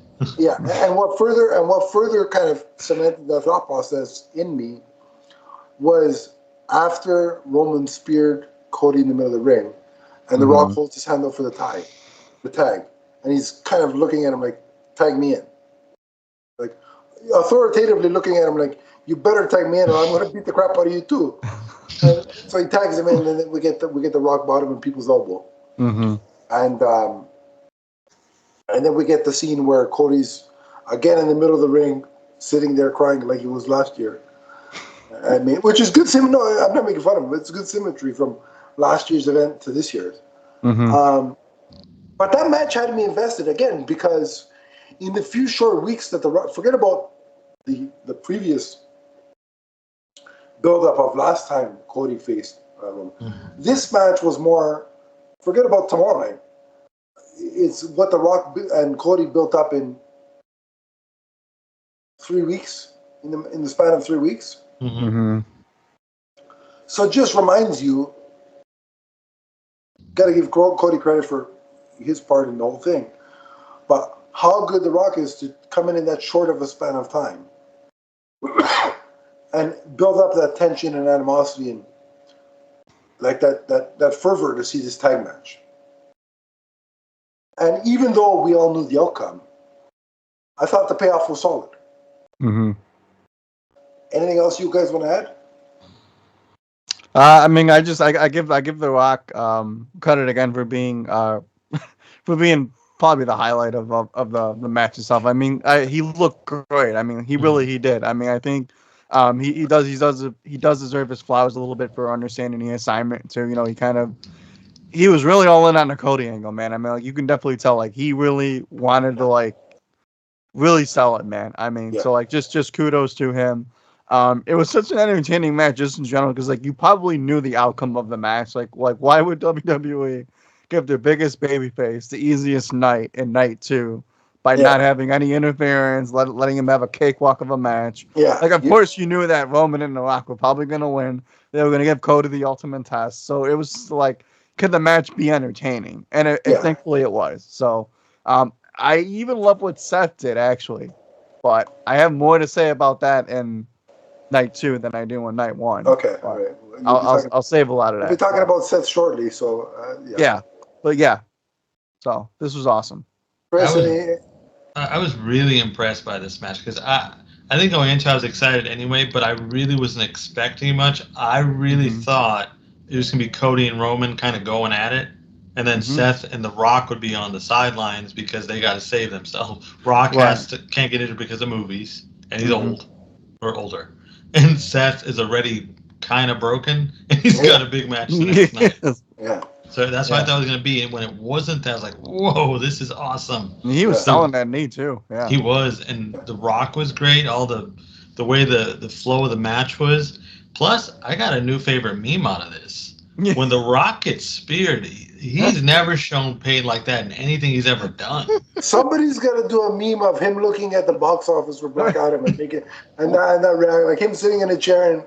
You know. That has to have been done already because it's the greatest thing. Like, if somebody did that, send us the link because I want to see that. There's a scene in one of the Fast and Furious movies. He's got a cast on because he like broke his arm or something. I forgot what it was. And he shatters it himself. Right, he shatters the cast without flinching. Yeah. But he takes the spear from Roman Reigns. I think he's cut in half somehow. Yeah. Night 1 and night 2 was some of the best acting of The Rock's career. Yeah, it really was. Well, I mean, hey, if you really think about it, we technically got Shazam versus Black Adam in that match. Yeah. You kind of, But it was an impressive. The final boss is more Black Adam than Black Adam was. Ooh, that's true. When you come down to it.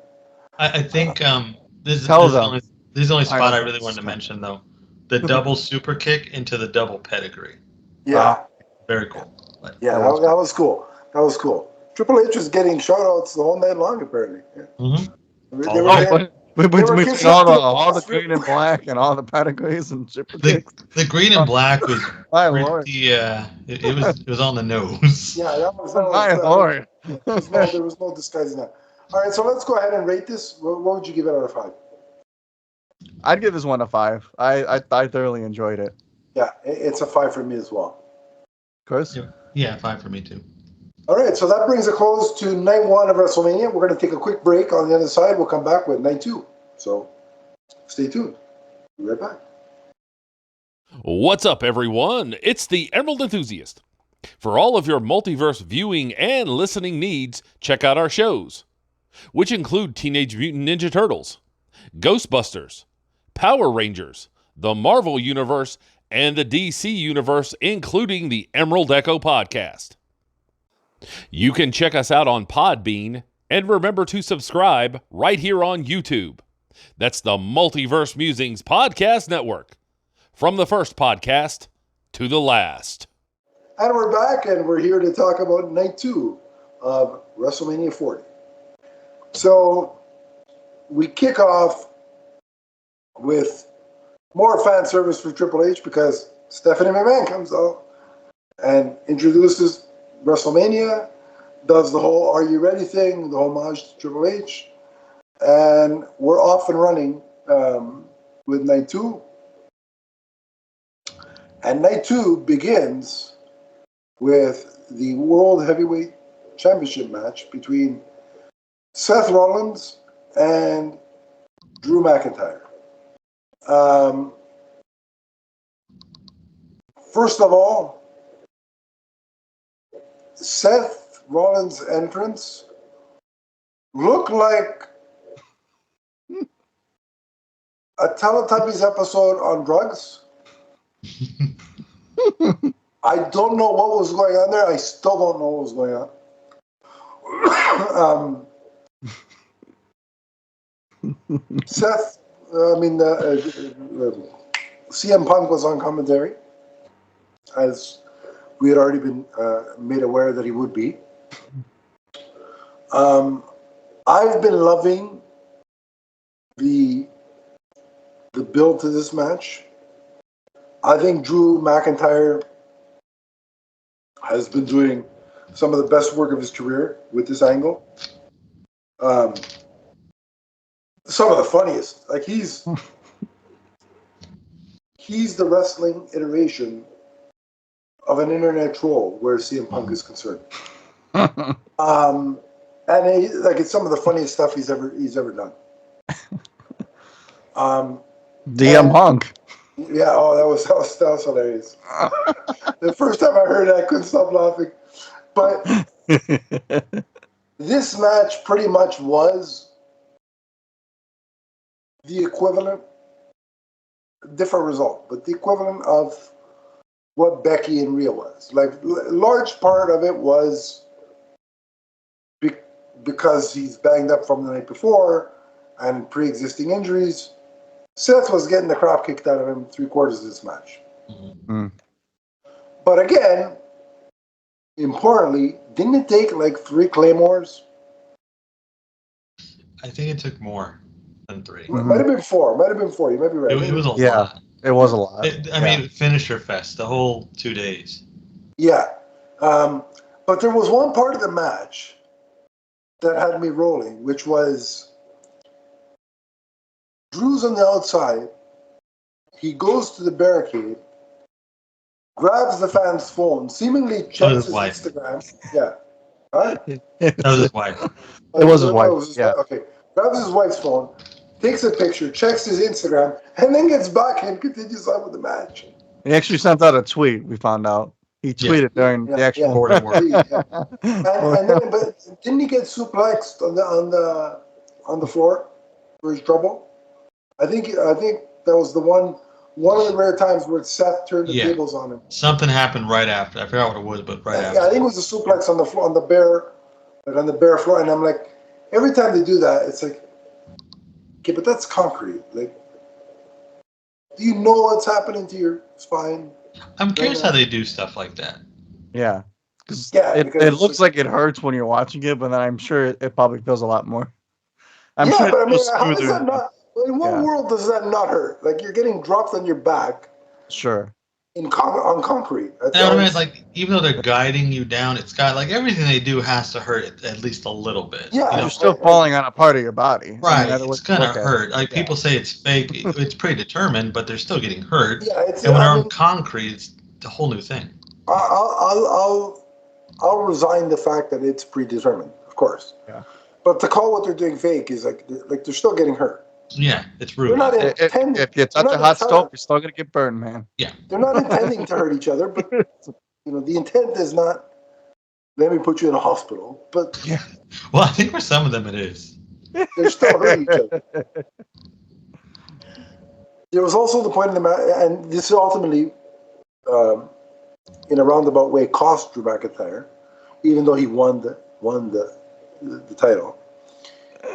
Throughout the match, he'd go on the outside and insult Punk, just continue to the point where finally the fifth Claymore, he wins the title, and I'm like, oh good, this is the result I wanted. Drew deserves this. Mm-hmm. For all the work he's been doing, he deserves this. He goes on the outside, sits on the table. I hope nobody's looking up his kilt.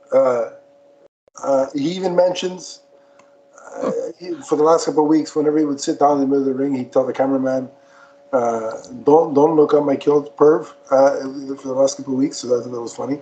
But so he sits on the table. He's showing off in the face of CM Punk, and then Punk takes him out at the legs, takes off his brace, and starts kicking the crap out of him.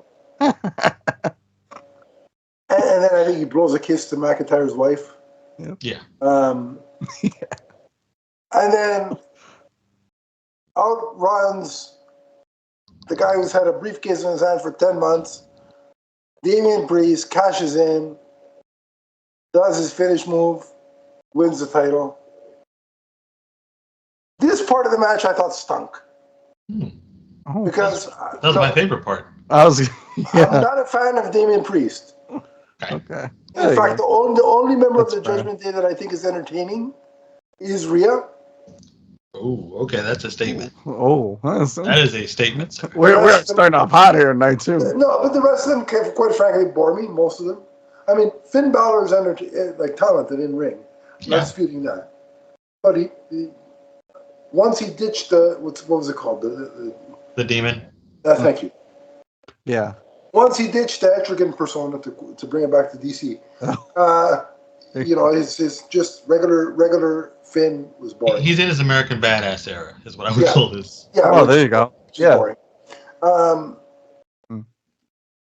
And it's just like, I get it. Because he cashes in whatever. Mm-hmm. But when the following night on Raw, when Drew calls him a transitional champion, that's what I think he is. Yeah, that's a tough one. So I think Zed and I are on the same page with this. We both appreciate Damian Priest's in-ring ability.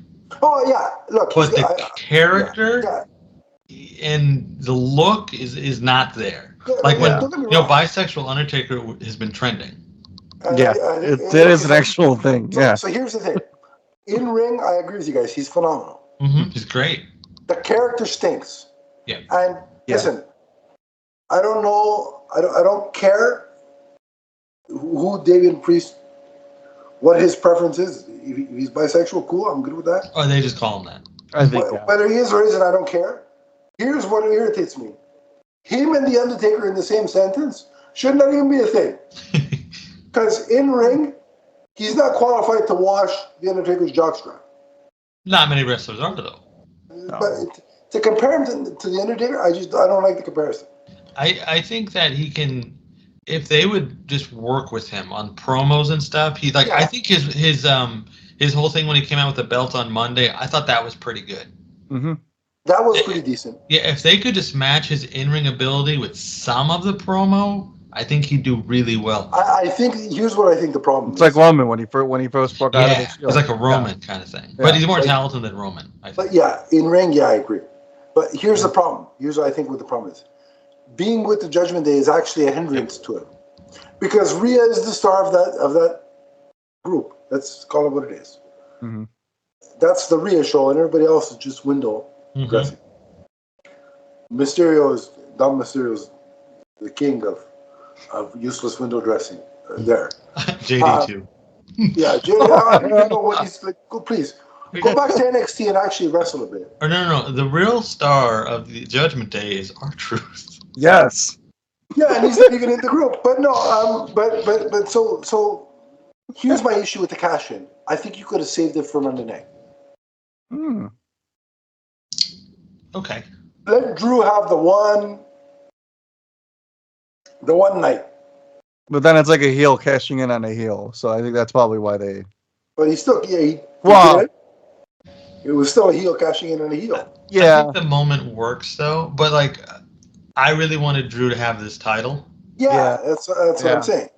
After all the build you did for Seth and Drew, I think doing it ending it that quick with his title reign. Now, granted, he may get another shot. He may beat Damien for all we know. I think that's what. That's what ends up. Like Drew may beat Damien, and then eventually it'll be Punk versus Drew again for the title, and then. I think that's SummerSlam. That still may happen, but I'm just saying, for all the build that they put into Seth and Drew, and then to have Drew win it, only to take it away from him like that, was kind of lazy. Right? So that's more of my issue with it. Again, I got nothing against Priest's talent. Just right now, his character, with the exception of Monday night, lacks. Like, does anybody believe him as the leader of the Judgment Day? Is he supposed to be the leader? I think so.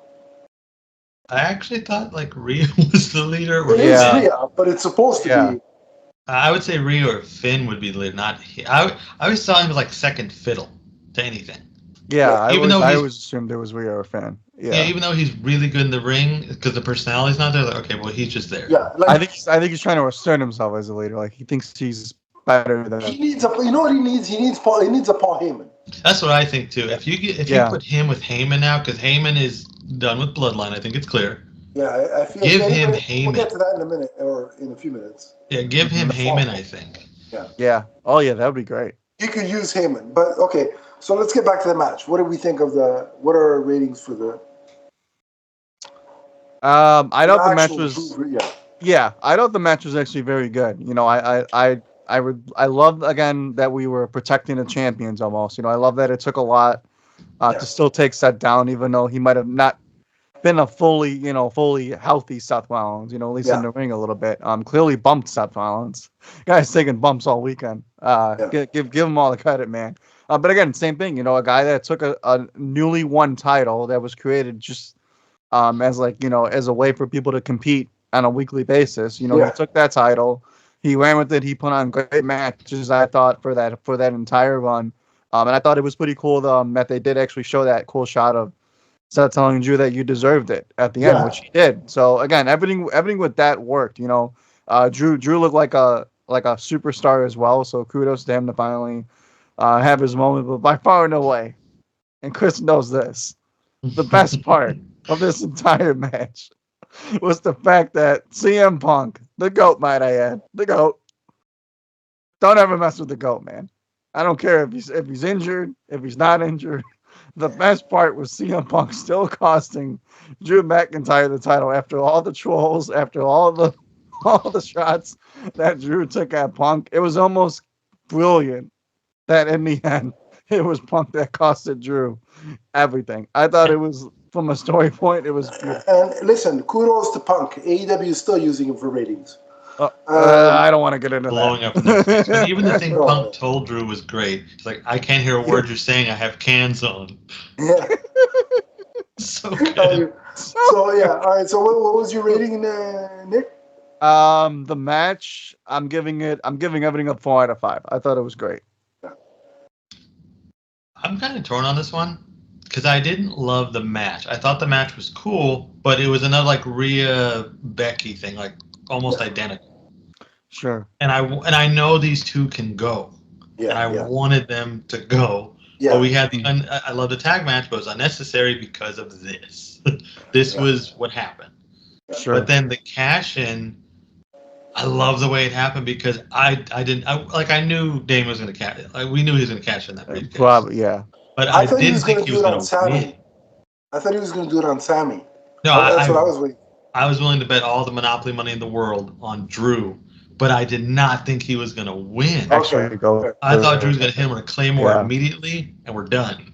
That's what I thought. Yeah. So because of the surprise, it bumps it up to a 4 for me too. It would have been a 3 without the cash in. Mm-hmm.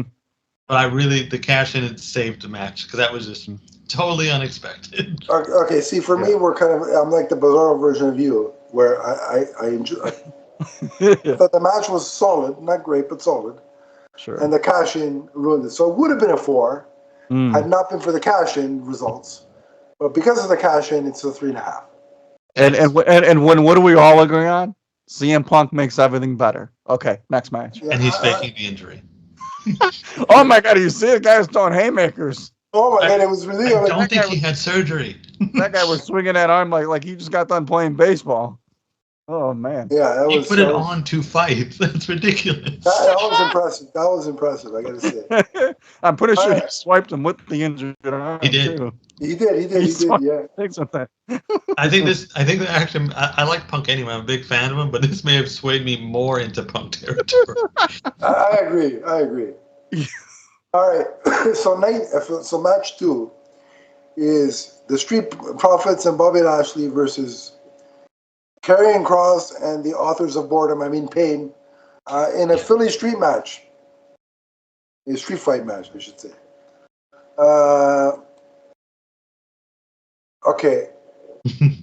By and large, I was bored to tears by this match. Bubba Ray Dudley being the special guest referee and him instructing the Street Profits and Bobby Lashley to do some of the Dudley Boys moves near the end with the tables, I found entertaining. Also entertaining was Snoop Dogg on commentary. That was funny. My real question from this match is there any part of the day that Snoop Dogg is not high? That's my question. Well, Donnie, please clip that out. I think. Please clip that out, Donnie. That's a legitimate question. I'm curious. I like the guy. I'm not questioning. Donnie, leave it in, or I'll get a weight belt for you too. Don't you take it out unless I tell you to. Adam is the final boss. That's right. I'll fire you just like Rock would have fired the ref if you clip that out. Actually, I need him to edit, so you probably won't get fired, but you'll get a reprimand. You're suspended. Yeah, that's right. Acknowledge him. So there were elements that I found entertaining and enjoyable, but overall it was like, here's the big problem. I don't care about any of these as a group, as a faction. I don't care about either of these groups. And that's the big. It was just here's what it was. It was a match for having a match sake. Does that make sense? Yeah, but you know what?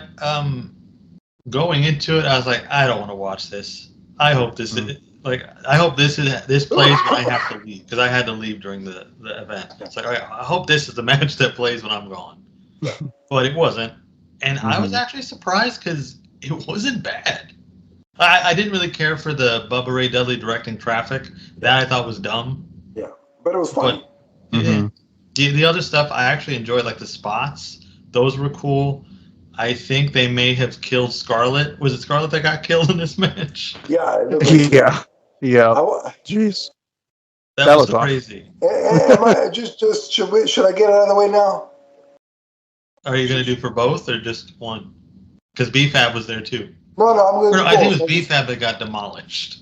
Yeah, it was BFAB. She was holding her back for that. BFAB fell on the chair. That was horrible. I don't know. Yeah, that looked pretty painful. I wanted to go check on her, but talking about your spine being broke. I couldn't go through the TV. Otherwise, I would have gone and checked on her. But both BFAB and Scarlett are on the list. I'm glad that we established the double pen click because I think it was necessary for this. One event. number, by the way, one number. We are not even I lost count. I think this is 8. I was gonna say, Oh, I think that is it. Yeah, Okay, yeah, all right. Well, there we go. dangerous with those pens. Wait, hold on. So Stephanie did not get a pen click. Just so we. Oh, wait, yeah, what a about minute, that? wait a What minute. about that? Wait. To quote The Rock from way back in 02 or 04, whatever it was, Stephanie McMahon and her flotation devices, I'll use 2 for this, are on the list. Oh, That's 9. Now, Wow, no, I think it's yeah. 10 now. Maybe because I gave her double. oh, Stephanie counts as 2. Wow. Oh, okay. Because I was going back in time. It was retroactive to the most. So that's Oh. a full 10 then of 10 pen clicks. Yeah, I'm glad this is what we're debating here. So back to the match. You enjoyed the match. What was the match? Oh, it's good. It was 6 guys that together nobody cares about. But yeah. Yeah. But yeah, so okay, you enjoyed the match, Chris. Nick, your thoughts? Yeah, I mean this was like this was like a filler match, I would say too. This is like, you know, you're kind of watching a prelim card and you're like, for me it's like I still treat wrestling as like, you know, there's matches that deserve to be on the main card and there's matches that you can use to be entertaining enough for a crowd, like on a prelim, you know, like on This a could have been, kickoff you're right, show. prelim match. This could have easily been on your kickoff show. It would have gotten the crowd in a way because you would have had, you know, you had a tables match, you had Bubba Ray in there. There was some cool spots in it, but in like a middle of the road night event, not sure this was the right spot for it. But Better than the Usos. Oh yeah. Oh, for sure. But I think there was still enough going for it. There was still enough craziness end of the match that while I didn't think that it was great, it was watchable but also forgettable. So that's that's where I echo your sentiments.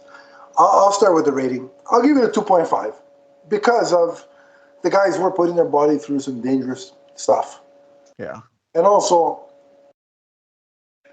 I mean, Scarlett by herself should get us some extra points, right? So, I mean, by the way, can I just listen? I think she should wrestle more. No, I mean this legitimately. Yeah. Triple H, you're not watching the show, but if you're watching the show, do me a favor. How many times have I clicked the pen? My fingers, I'm going to have arthritis by the end of the show. At least do me a favor. Listen, here's a match idea I've got for SummerSlam. Scarlett versus Tiffany. Give me that match. Tiffy time. I'll give the whole pay-per-view a 10. I'll give the whole pay-per-view a 10 out of 10. Wow. And by the way, since I mentioned her, Tiffany also on the list. 11. It's definitely Tiffy time in my house. Ooh.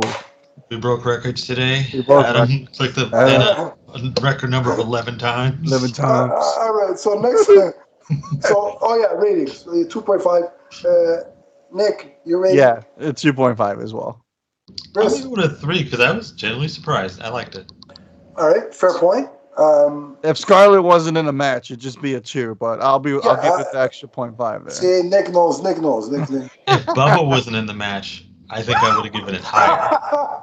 Right. If it was Devon instead of Bubba. There we go. 5 out of 5. All right. So the next match on the card is LA Knight versus AJ Styles. I really like both performers. There was no title, nothing really on the line, other than these two guys hate each other, and one went to the other guy's house to attack him.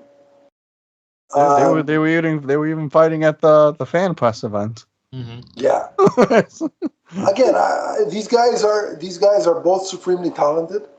Mm-hmm. They all got they got a chance to do their moveset, if you will. I think it was enjoyable, but even with the home invasion and attacking each other at FanFest, it lacked. There were stakes that it seemingly lacked, and I don't know what it was.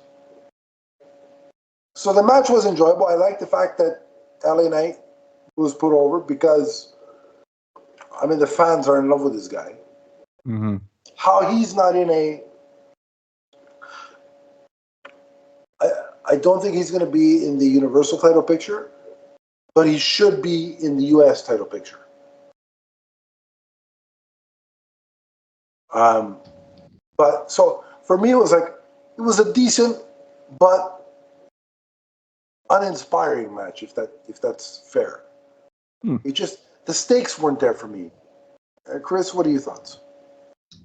Yeah, I'm kind of with you on that because it feels like one of them should be higher card than they are. And I'm talking about LA Knight. Yeah. AJ Styles has had many moments throughout his career where LA Knight, I think, deserves a bigger moment, but there's just no room for him. So I guess this is what they do with him. Mm-hmm. And he's great at what he does. He's fine in the ring. This was a good match. It's nothing memorable. It goes exactly the way you thought it would. Yeah. Because I didn't think they're going to let AJ Styles, roided out AJ Styles, beat LA Knight when he's, snapping into Slim Jims, giving away cars. It wasn't going to happen. And I don't know, this match was okay. Mm-hmm. It's not that I expected better, but I want better for LA Knight. Yeah. If that makes sense. Yeah. Mm-hmm. Nick, thoughts? Yeah, I mean, like, I feel like this was like that middle of the road match for me. Like, I thought like it was okay, like it was like good, like it was good enough for me to watch. I mean, like, I love both wrestlers as well. I think AJ's a walking dream match. I think he can have a good match with almost anybody. So Yeah, I agree with that. I at least went into it thinking like this is gonna be at least decent, at the very least. I mean, this is the guy that made Shane McMahon look like one of the best wrestlers in the world, So let's all put that out there. But yeah, I agree with you guys. It was like that, like no, there weren't any really stakes to it. It was all just for bragging rights, But yeah, I mean, I agree with that. This is one that I probably would have think would be like on night 1 too. So why they save this for night 2 was a little weird, especially considering I thought the match might have actually been a little bit more show stopping. But yeah, the only reason I could come up with why they saved it for night 2 was probably because that's the night that Slim Jim was sponsoring. Sure, that could be it. Probably. But you know what, though? I don't think every match at WrestleMania needs to be a title match. No. But there should be a higher stake involved because it kind of brings up the question, well, if we're going to have a no-stakes match, couldn't we do something better? Yeah. Like, why were we fighting for it? Yeah. This should be like for a number 1 contenders match for Logan Paul's U.S. title. Yeah. There you Something go. like that. Exactly. Or even like throw as a cage match. Or even a rivalry that's been like just a regular straight up. Or Yeah. you threw me out of the Royal Rumble. Yeah. Considering he attacked him at home, there should have been a cage involved. Something. Yeah. So it was okay. Like everybody, or make it like a bar fight or something. I don't know. Make it like a Philadelphia bar fight. Basically, what it was is it's a cheesesteak fight. There you go. I would have watched that. Parking lot brawl. I don't know. Goldust and Roddy Piper. Let's redo it. Basically, what this was essentially okay. Both guys are going to do what they're famous for. They're going to check off all the boxes that you see in each one of their matches, and we're going to go home. And that was basically it. This is a match just to show off their talents. Yeah, which it exactly. Yeah. So with that, what would you rate it? Nick, with your shirt, I'll let you go first. Oh no, I feel disappointed because I do love AJ Styles. This one's a 3 though. Like it's like right in the middle of the road for me. So I'm giving it a 3 out of 5. You're kinder than I. I give it a 2. Nice. I'll split the difference 2.5. Or I should say, meet in the middle. I guess you guys can say you wanted none. Yeah, they don't want. They don't want none. You wanted none. I wanted some. They don't want none, huh? I just think LA Knight should be higher up on the card than he is. Yep. Oh yeah. Again, I'm going to make an appeal to Triple H because even though he's not listening, listen. I get that SummerSlam is in what is it? Columbus. I think it's in Ohio. Yeah, it's in Ohio anyway, and I know that's Logan Paul's hometown. So if he has to retain at SummerSlam, fine. But by Survivor Series, can LA Knight beat Logan Paul, please? Can that be a thing? He's got to get a title. They got to put a title on LA Knight. You can't have that guy that That's over a tricky one. and not have a title. Also, Although wrestlers in their hometowns, though, just be careful about that. that's true. He could lose. I think I know what Eddie's hinting at. I hope he does because you're saying a screw job. Unless you're one person, doesn't usually work out for you. However, The best there was. Speaking of, listen. There will be no Bret Hart slander on this show. I need a Wayback. I really need to buy it. He started it. I knew where Zeddy was going. Listen, the next prop I buy for this show is a weight belt just to slap my hand every time you guys get it online. But anyway, no Bret Hart. All I know is that there was a lot of screwing going on in that match, but that big Bill Goldberg's a horrible guy. The other plea I'll make to Triple H, with SummerSlam being in Ohio.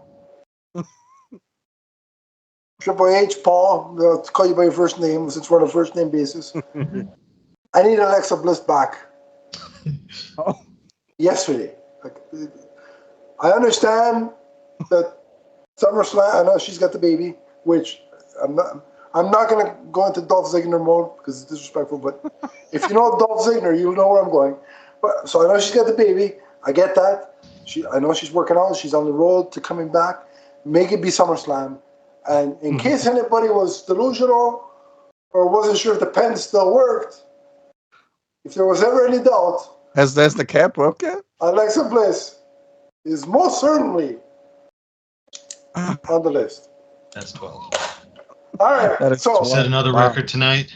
We're done with that middle of the road match. All right. Next up is speaking of whatever his name is, Logan Paul versus Randy Orton versus Kevin Owens for the U.S. Championship. I already spoiled the outcome. Mm-hmm. Logan Paul won the match. This was an entertaining match. Kevin Owens and Randy Orton, there was that moment where they were working together in the early part of the match. Mm-hmm. And then at some point they look at each other because Randy had tried to give him the RKO, like sneakily. Can't trust a snake. Was trying to hold off fighting with Randy out of respect for Can't trust the Viper. As long as they could. Don't turn your back on the Viper. And they end up going at it. I thought that was a good back and forth between the two of them. I liked that moment quite a bit. Also, look, as much as the guy annoys the ever living hell out of me, and just in general, not before WWE, I've always found Logan Paul incredibly annoying. But so it has nothing to do with character work, just more than he's just annoying to me. Despite my annoyance with him, I got to give him credit as a celebrity coming in and being able to perform the way he's performed. He gets total respect from me for that. And I like how they build it where he basically won the match because he was opportunistic while, and taking advantage of Kevin and Randy fighting, right? Mm-hmm. I thought that was a smart way to play it. The spot of the match was Randy Orton taking out Logan Paul's crony in the energy drink outfit. Mm-hmm. That was hilarious. That's great. Kudos to that guy for taking an RKO because if you're coming in off the street not having done this, and we're like, okay, you're gonna take that move. Gotta give the guy credit. On the table too. Yeah, that doesn't feel again. The theme of the night is me clicking the pen, number one, and the second theme of the night is that doesn't feel good, and that certainly didn't feel good. But again, I thought everybody performed really well in this match. I was hoping Logan was going to lose. But then halfway through the match, I realized, well, SummerSlam is in Ohio. Yeah, it is his hometown. I think they're going to want to keep him champion until then, at the very least. Mm-hmm. And then I realized, okay, Logan Paul's winning this thing. But overall solid match, and like I said, I love that spot with the RKO on the table to the guy in the energy drink outfit. So, Chris, what do you think? I think Bill Goldberg is a bad guy. I would agree. He's No, an it was. unsafe individual. I was actually more entertained by this than I thought I was going to be because I don't really like Logan Paul either. I hadn't heard of him though until he started showing up here. I was like, "Who is Logan Paul?" Yeah. That just went over my head. But he's really good in the ring. Yeah. And I like the way they He's talk better up than his, Dom Mysterio. I would say so, yeah. And they talk up his ring psychology, which I guess I didn't really think of with him. Because he's a celebrity. He just comes in and out, does a few moves. That's what I thought. But he did really well with two. I would call these two veterans. Yeah. Mm-hmm. I mean, Randy Orton is a legend himself, and Kevin Owens is fantastic. And he held his own. Like he looked like he belonged. So I was pretty impressed with this match. But again, why are we having so many finishes per match? Yeah, it's ridiculous. Like, do these matter or anymore, or is it really just playing the game? The integrity of the finisher is no longer a thing. No, they're just suggested finishing moves. Mm-hmm. Like there needs to be 3 to 5 to finish a guy off now. They need to go back to one annihilates the opponent. Yeah, exactly. Unless it's a special circumstance. Mm-hmm. Yeah. But I did enjoy the match. I thought the Prime thing was funny. Yeah. The way it ended, though, was probably my favorite thing. That was great. Yeah, I agreed. It was also cool seeing him get the punt kick ready, even though he didn't do it. Yeah. Mm-hmm. Yeah. Nice. Yeah, that was good. Also, it was I think Randy's not looking like he's gonna be around much longer, so I hope that from here on he gets some good matches. Mm-hmm. Yeah, I don't see him I don't think he'll beat Logan Paul for the U.S. title at all. I don't think he should.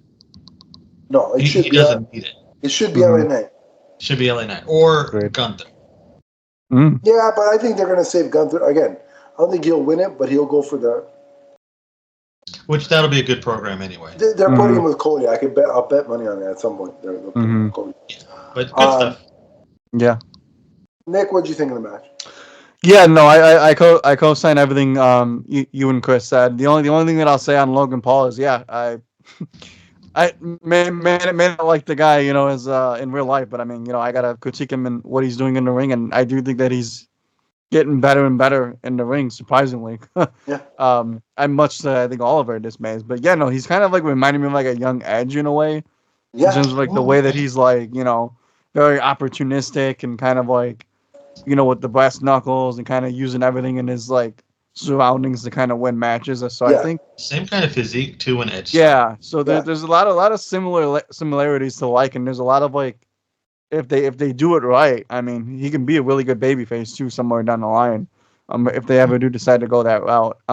Match was fun. I was kind of hoping that my guy KO would get a win here. Not gonna lie, but I think they got big things for him. So this was an entertaining match, absolutely.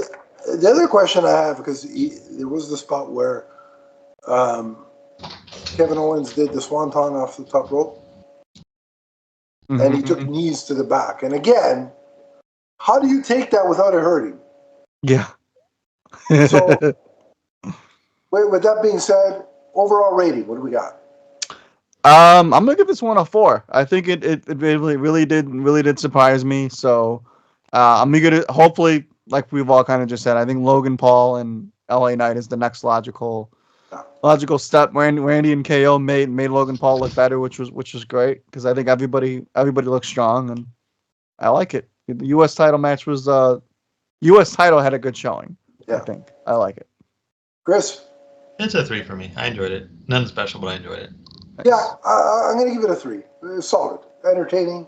Mm-hmm. There were stakes in this one, which was nice. Right, there was a title on the line.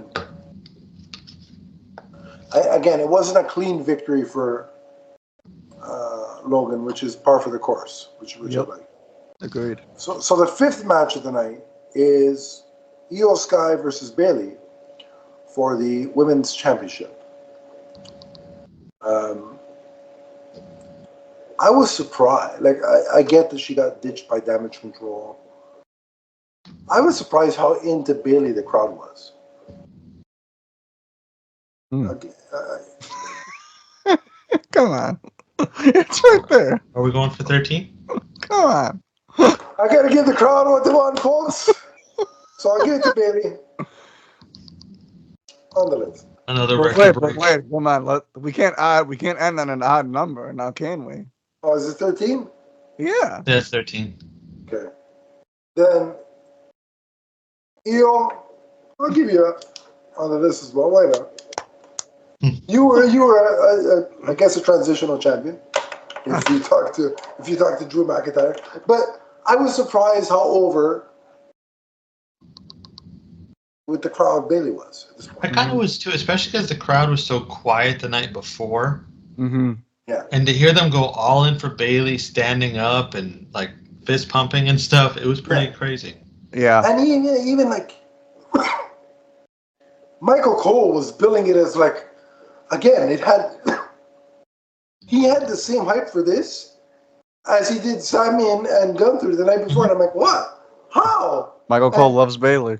Yeah. No, he actually can't stand her, which is the narrative. Yeah. But Mm-hmm. for, I guess, night 2 of WrestleMania 40, he was all in on Bailey. Again, I thought the match was solid. Mm-hmm. It was much like the LA Knight and AJ match where both performers were just, checking off their list of moves and, all right, did this, did this, did this. In terms of the actual outcome, I expected Bailey to win because of all the stuff Damage Control put her in. It makes sense. What was shocking to me was that there was no real outside interference. I was surprised by that too, actually. Like, this was literally a straight up one-on-one match, and I was kind of surprised Damage Control didn't. It got the clean finish I wish the following match would have had. Mm-hmm. Yeah, but you knew the following match wasn't But wasn't getting a clean finish. Were there any spots that kind of made you say, "Wow, that was"? There was one move that Bailey did on Neo Sky, and I can't remember if it was like a Canadian Destroyer or if it was she did some kind of like flip around on Neo Sky, and Io like flipped, and she like turned it into like it was like a no sell move, but like it looked awesome. Yeah, it was like Bailey like flipped Io Sky around, and like Io Sky just like flipped back up, and I was like that looked pretty cool. That was cool. Yeah, that was a highlight. I agree. That was pretty awesome. I like the moonsault when she did the standing one, the bottom rope, and then the top rope. That was cool. Yeah, that was good too. That was good. Io Sky can wrestle, man. Yeah, she had a great showing. She's very talented. She's very talented. I just think it was the wrong place, wrong time in terms of her title reign. Mm-hmm. I think what this kind of match underscores, and the talent of all the women we've talked about throughout this show are all supremely talented. I think the women need more titles. I think there needs to be a women's Intercontinental title. They need a mid-card title. Yeah, and a women's U.S. title as well. I think there should be an Intercontinental and a U.S. title. Agreed. Because there's enough women on that roster that deserve runs with a title, but there's only 2. And you can list on one hand who's going to get the rotation of those titles, right? So right now. So. I think they really do need to add another title because there's too many talented, like you said, there's too many talented women. And beside that, it just makes sense. Why do the men have 10 titles? Yeah, right. Yeah. Women but the women only have what happened to the women's tag titles? Where the hell did they go? I thought they still have them. Yeah, they're like non-existent. Who is there? Are there tag team? Oh yeah. Was it Damage Control? No. Yeah. Is it? I think it's the Pretty sure. Okay. Yeah, the Kabuki. What do they call them? Kabuki Warriors. Yeah. Yeah. That shows you how rarely they're ever defended. Because that's another one. Create another set of women's tag titles. You're just gonna have one. Yeah. They could have did like a female tag ladder match too on night 2. Yes. And they didn't do it. And they have a whole group of women to do it with. Yeah, and they weren't on the show. Yeah, like even they could have got rid of the Jade Cargill match, even though we all liked it, and stick her with a tag partner and do that. Like her and Bianca as a team versus some other team. they're gonna be women's tag team champions. I think that's what they're going for. I'd like that. Based on SmackDown from last night. Mm-hmm. That'd be something. But I mean, it wasn't a bad match. No, it was just solid match. Yeah. So with that being said, what would you rate the match? Chris, you brought it up. So what's your rating? I go to 4 on this one. It's pretty solid. No complaints from me. Nick? Yeah, I give it a 4 out of 5 as well. I'm happy for Bayley. Mm-hmm. Yeah, it's a 4 for me, and I've turned around on Bayley. I'm starting to, in terms of her personality, I'm starting to like her. I mean, visually, she's always looked pretty good, but personality-wise, I mean, she got a pancake for God's sake. It counts for something. I was always much more giving her best friend that she hung out with, but that's neither here nor there. Who has the exact same character as she does on AEW. The only difference is her name. So, I mean, listen, come on. Work on your character. See, that's why The Rock is so special, because how many different versions of The Rock have we seen? I don't know how we've arrived at Rock 10.0, as he calls it, but whatever. I like it. Yeah, I like it. It works, and he's good at it, so. Nice. All right, so, yeah, it's a 4 for me as well. Nice. Solid match.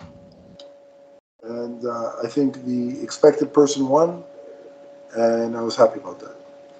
All right, the final match of WrestleMania 40 was the Universal Championship match with the tribal chief, barely on television, supposedly has this record, blah, blah, blah, Roman Reigns against, I'll give him the one. The one is really for me, and Donnie better be putting up with the one too. Otherwise, we're going to have a problem. Those Monopoly money checks are going to stop coming. So it was Roman Reigns versus Cody Rhodes. Now, let me preface with this by saying I enjoy Cody Rhodes. He's a good worker, great performer in the ring. I'm not his biggest fan. I wasn't as invested in this whole finish the story thing for Cody Rhodes. I was finish the story so we can have somebody who's going to defend that damn title on a semi-regular basis. That's where I was. Because if you track my social media, I've long told you guys, both of you guys this, to me, up until WrestleMania 40, Cody Rhodes essentially was the Henry Cavill of WWE. Everybody wants to tell me he's a champion. He wants to tell me he's a main event guy. And yet, where is it? In AEW, he recused himself from going for the world title because he was an EVP. And here, he gets this build, and then when everybody thought he was going to win, he loses at WrestleMania 39. He lost the night before because, of course, he was going to because The Rock was coming back, so that was a fire. So I dubbed him the Henry Cavill of WWE. The difference between him and Henry Cavill, here's where I give Cody Rhodes credit. He could sell tickets and merchandise. Can't say the same for good old Henry. So here we are. Here's this match where I want Cody to win just because, again, it's been 3.5 years. It's impressive when he defends the title, but it was time for 10. I thought the match was really well done. I like the moments where one of the things I'll give Roman credit for, when he trash talks mid-match, he's very good at that. There was one spot where he actually performs the crossroads because it was Finish Fest, as Chris likes to point out. And so he does the crossroads and does it horribly. Cody Rhodes kicks out at 2.5. It's called the crossroads for a reason. Yeah. Yeah. So Looked like he almost broke Cody's neck. yeah, he almost You want my title? I'm gonna bite your neck. yeah. And so at 2.5 he kicks out, and then Roman's like, that move sucks. To which I laughed. I thought that was funny.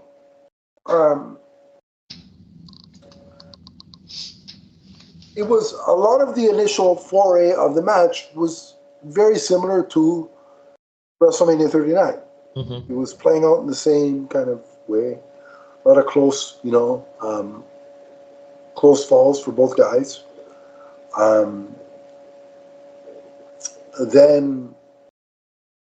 Then because it was bloodline rules, we started to get the interference.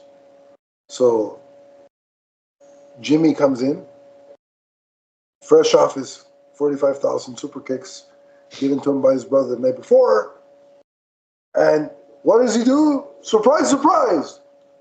He super kicks. This one was actually fitting, though. I can't argue with this one. Yeah, I agree, but Yeah, at least it made sense here. shocking nobody. He super kicks.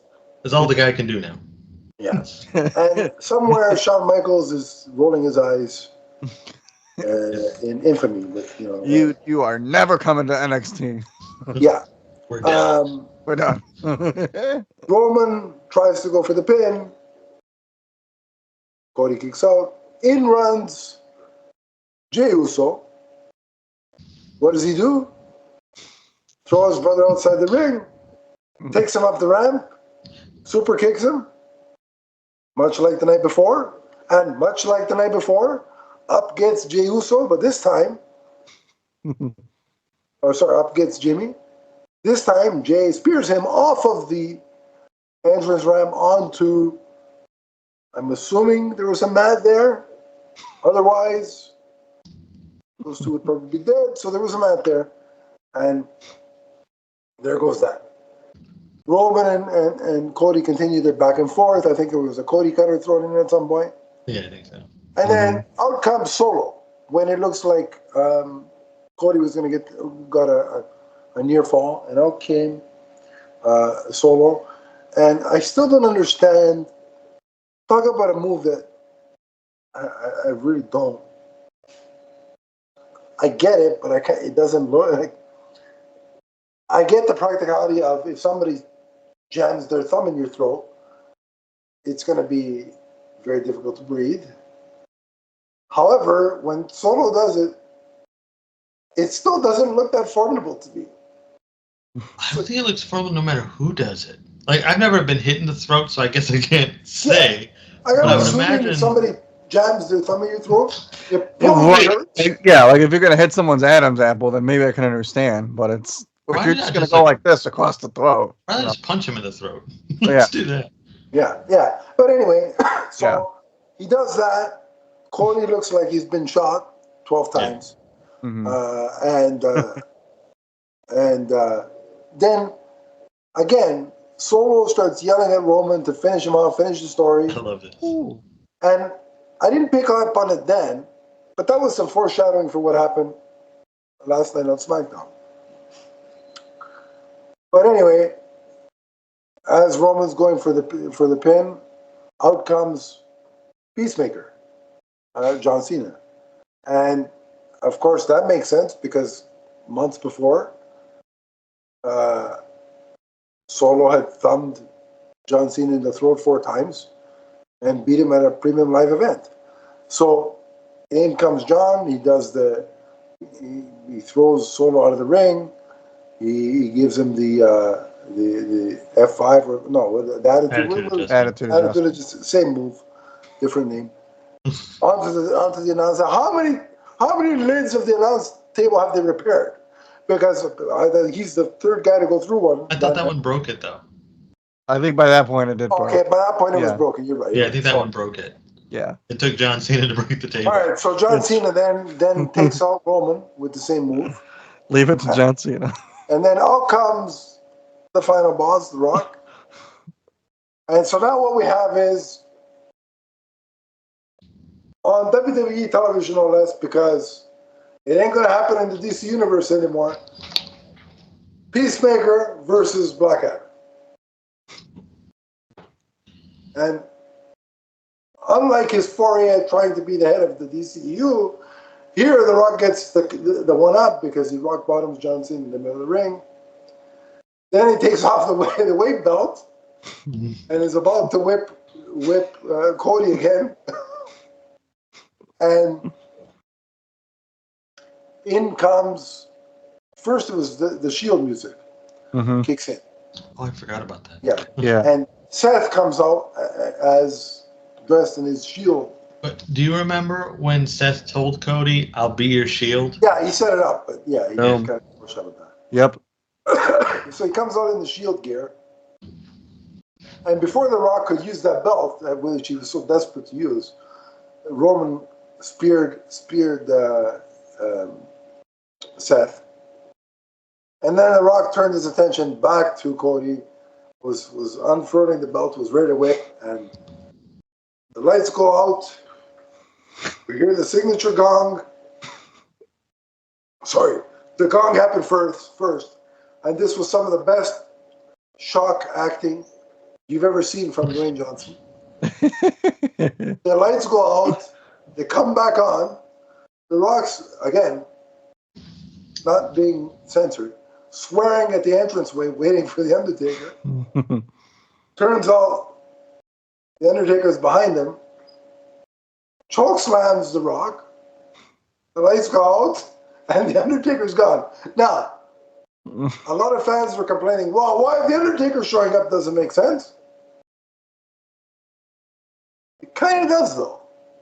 Because for years, The Rock made fun of the Undertaker's Mickey Mouse tattoos and his 33-pound head, if you remember that. The Undertaker was also implicated when The Rock's car was used to run over Stone Cold. So there is some history there. And so The Rock got chokeslammed. Plus, it's the Undertaker at WrestleMania. And besides, it's the Undertaker at WrestleMania, who should have never lost to Brock Lesnar. That was the stupidest decision I've ever seen. And who made it? Well, we'll leave it at where he is. Hopefully somewhere. There's only one person that should have beaten the streak. Yeah, and we all know who that is. Yeah. Shawn Definitely Michaels. The best in the world. CM Punk? Yes. Nah, Shawn Michaels. CM Punk. Or just leave him undefeated. Like, why even break the streak? Just leave it alone. Just let him win and ride off at the sunset. Or they could have built a storyline where the Undertaker had a son, and they could have used Damian Priest as Undertaker's kid. It would have made a lot more sense than whatever he's doing now. Anyway, I digress.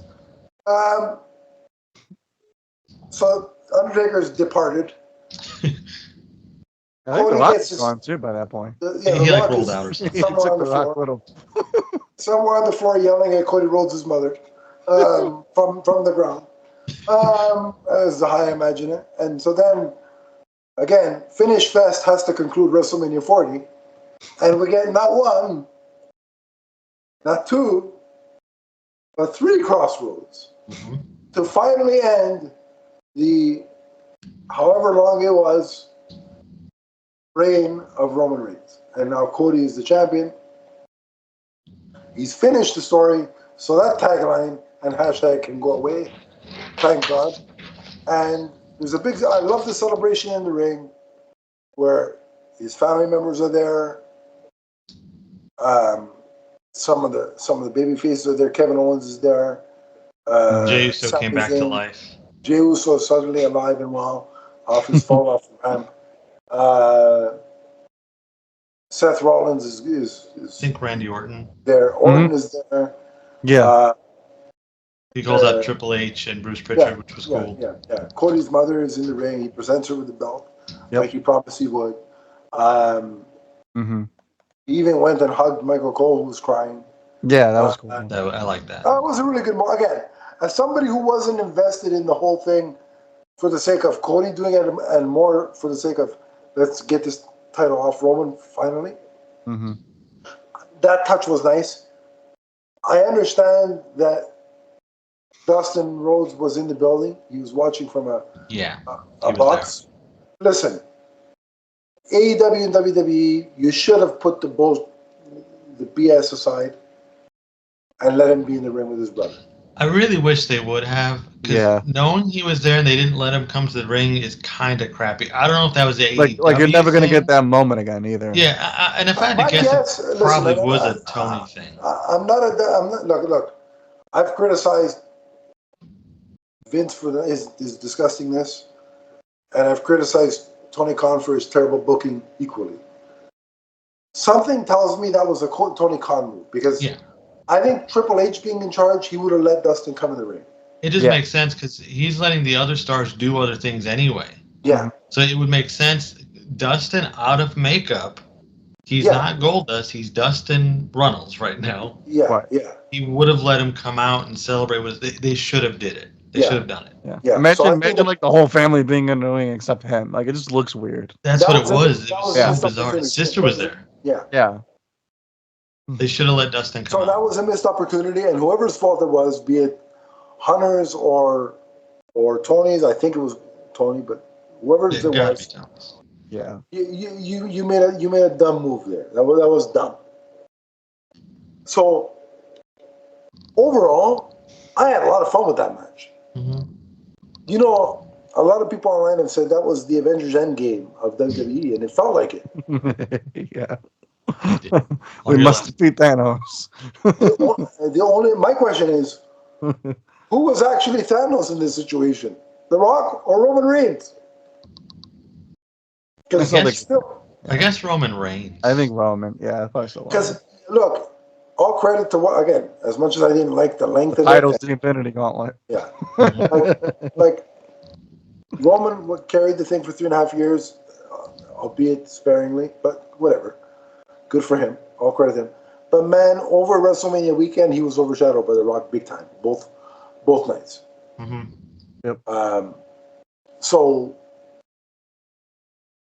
but I liked the match. I had fun with it. And again, it wasn't like, yes, we got all the moves, we got all the technical stuff. Both guys were able to do what they were going to do. But, you know, they checked all the boxes, you know, all that stuff. But it was the storyline and the build-up that made that what it was. I thought it was a great end to the night. Mm-hmm. And yeah, those cheap nostalgia pops of bringing those guys back, it worked. I'm not going to lie and say it works. Yeah. So, any final thoughts on the match? For me, it definitely was one of the most overbooked matches I think that I've ever seen. And you know what? I ate up every second of it. I thought I gotta be honest. You know, seeing Cena, Cena, Undertaker, The Rock, you know, all coming. I thought that was pretty cool. I had a preferred Stone Cold personally because I thought it would have made a little bit more sense, but I'll definitely take the Undertaker. Would have looked better too, I think. Yeah. Apparently they just didn't pay him. Yeah, that's what it was. Which is a shame because he put on a great match with Kevin Owens. Like, I wonder how much he actually wanted though. Like, how much did you really want to do one stunner then leave? My question is, who was his agent through all this? That too. Was it The Rock's ex-wife? Because I heard she drives Danny Garcia. An impossible bargain. So it might have been her. To bring it back to the whole Henry Cavill thing. You want 10.5 million, not 10 million. Nope, it's gonna be 10.5. One stunner, 10 million. There you go. I mean, even if we would have saw Stone Cold from like the neck down, I mean, it worked for Superman and Shazam. So what's the difference? It would have been cool if he came out like the ATV, jumped in the ring, did the stunner, and left. Yeah. Just throw some beers out. There you go. That's all you need. Or even just throw a beer at his head. That would be cool. Yeah, throw a beer at him. From a beer truck. Halfway down the ramp. Got beer? Instead of got milk, got beer. Let him throw it on the beer truck. But look, it was nice to see the Undertaker. Yeah. Casual Undertaker in his... I didn't really like Casual Undertaker. I know, I would have liked the whole 9 yards, but... Went down to the ring. Just put the shirt on him at least. But still, kudos to the guy for just chilling under the ring that whole time and then coming out for like a minute. Did you guys see the video of him leaving? Yeah, it's so funny. Just like, running in the back. You know the funny part about it is for years, the mystique of, man, this guy moved, like his entrance is so slow and methodical, and here he is, lights out, running to the back. Hustling. He ain't no spring chicken. No. Man, when he let kayfabe go, he really let it go. He just done that. He doesn't care anymore. He's like, hell no, I'm not really dead. Let's I'm cut not the really crap. the dead man. It was just a gimmick, kids. Gimmick's over. Go home. Let's cut the crap. Yeah. I can't really roll my eyes in the back of my head. They're just contacts. What are you talking about? Oh my I've god. been alive the whole time, guys. I'm not dead. I'm alive. So, I guess we can go ahead and rate it. What would you rate this match? Nick, go ahead. Yeah, no, for me it's a 5. I'm not, it's I love seeing Cody now as the guy. I'm excited to see what he does as the champion again. For me, look, my MVP for Mania is still Seth Rollins, man. I mean, I give the guy credit for all the story beats that he pulled off all weekend. I love the chair shot even that actually Roman did on Seth in the match. Yeah. Kind of like play off the heel turn that Seth did by hitting Roman with the chair. I thought that was kind of full circle. So for me, everything in that main event was a 5, and I'm excited to see the Cody Rhodes era. The Renaissance era, I think that's what they call it. Yeah. The Cody Sans era. I was completely invested in the Cody stuff. I've been loving the Cody stuff. So this was a big thing for me. I'm going with a 5 as well. It was a little light on what I wanted. It didn't feel like an actual match. Yeah. Again, because we had the unnecessary tag match. Yeah. But I did enjoy it. Like Zeddy said, it's special. And it hit all the right notes. I love the nostalgia. Hobo Undertaker worked for me. 5 out of 5 was a good time. So we've got a hobo Undertaker, bisexual Undertaker. What's next?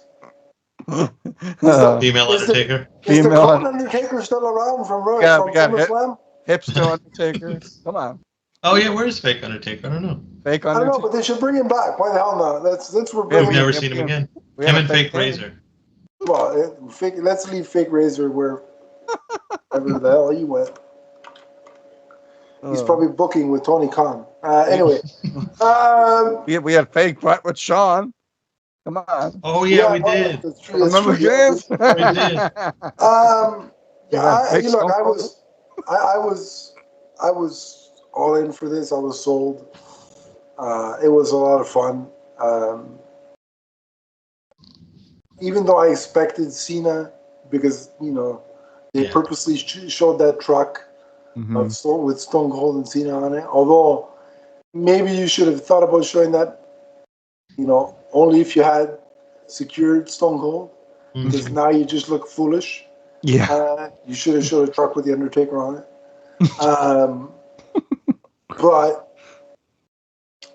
Or they should have started that bisexual Undertaker nonsense earlier. This way they could have name dropped the Undertaker, and people would see. Even Drew did the whole vignette with the casket.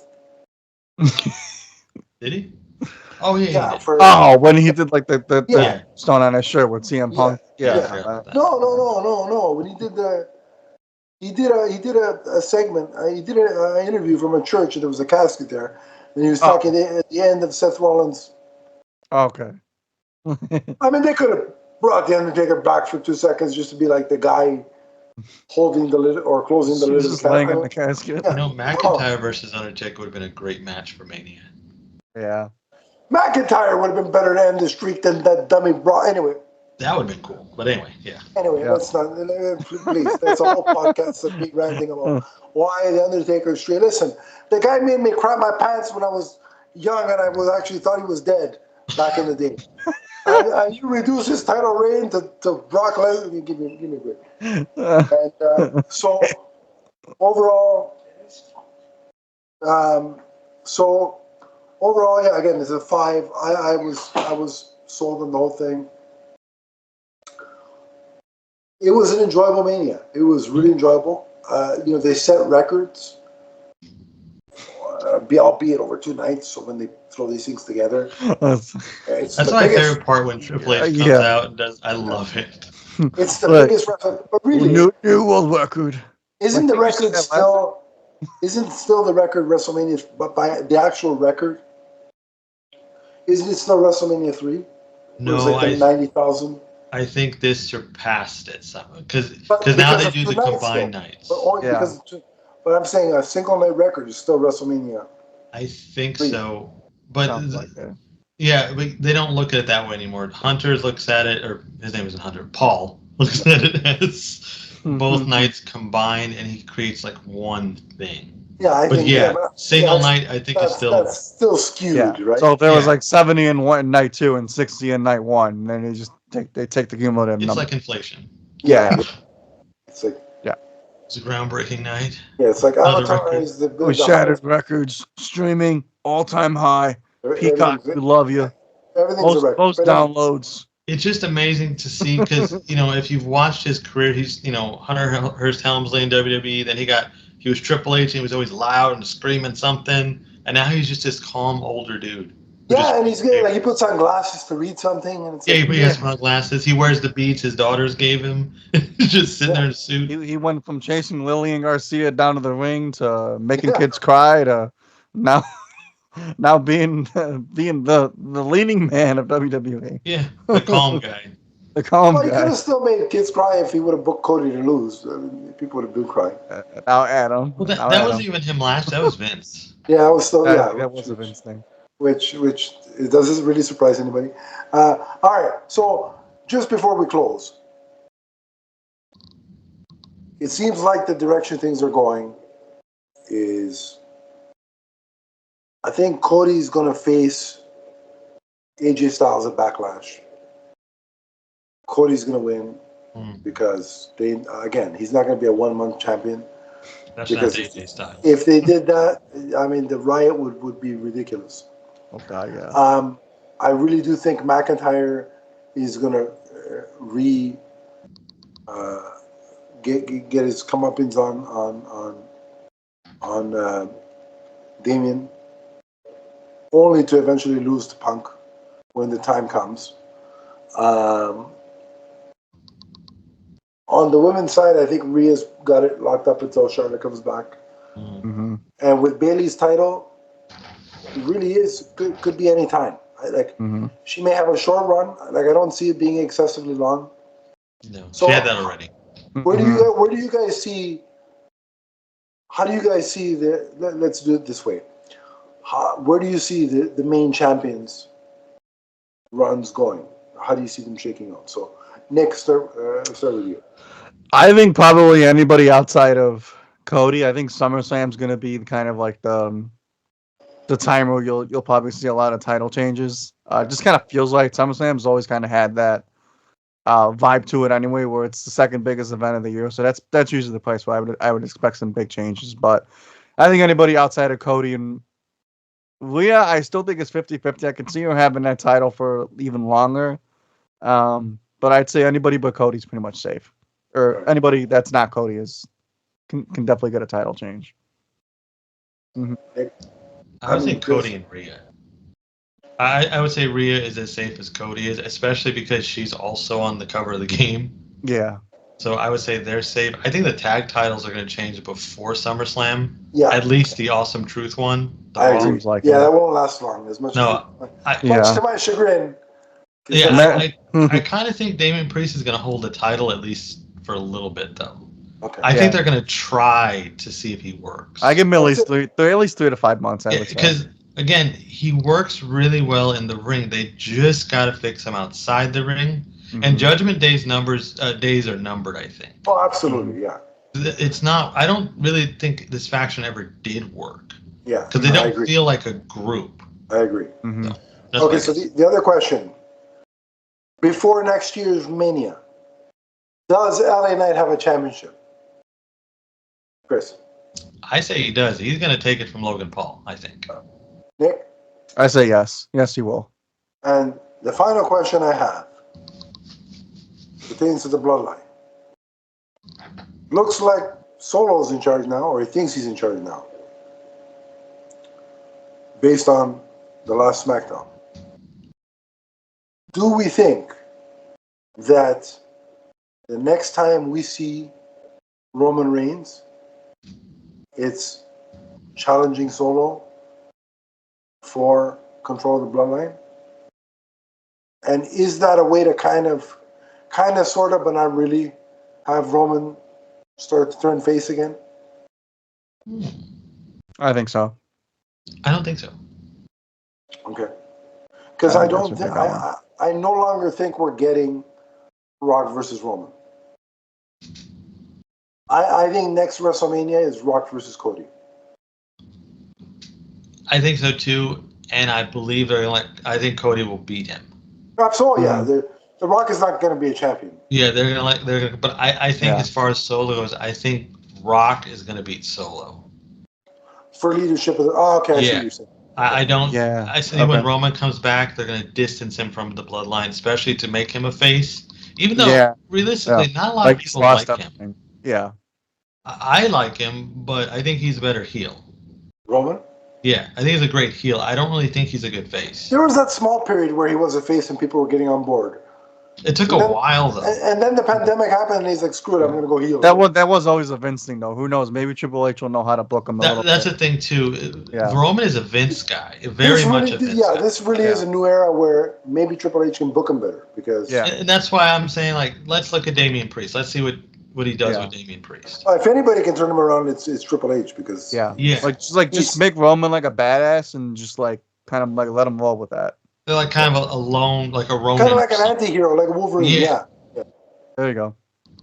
I would see that. Or a Lobo kind of deal, maybe less Lobo, maybe not more. Lobo, all right, so there are some of our predictions for what the future holds. I think we should do this again at some point, boys. Maybe for one of the next major pay-per-views.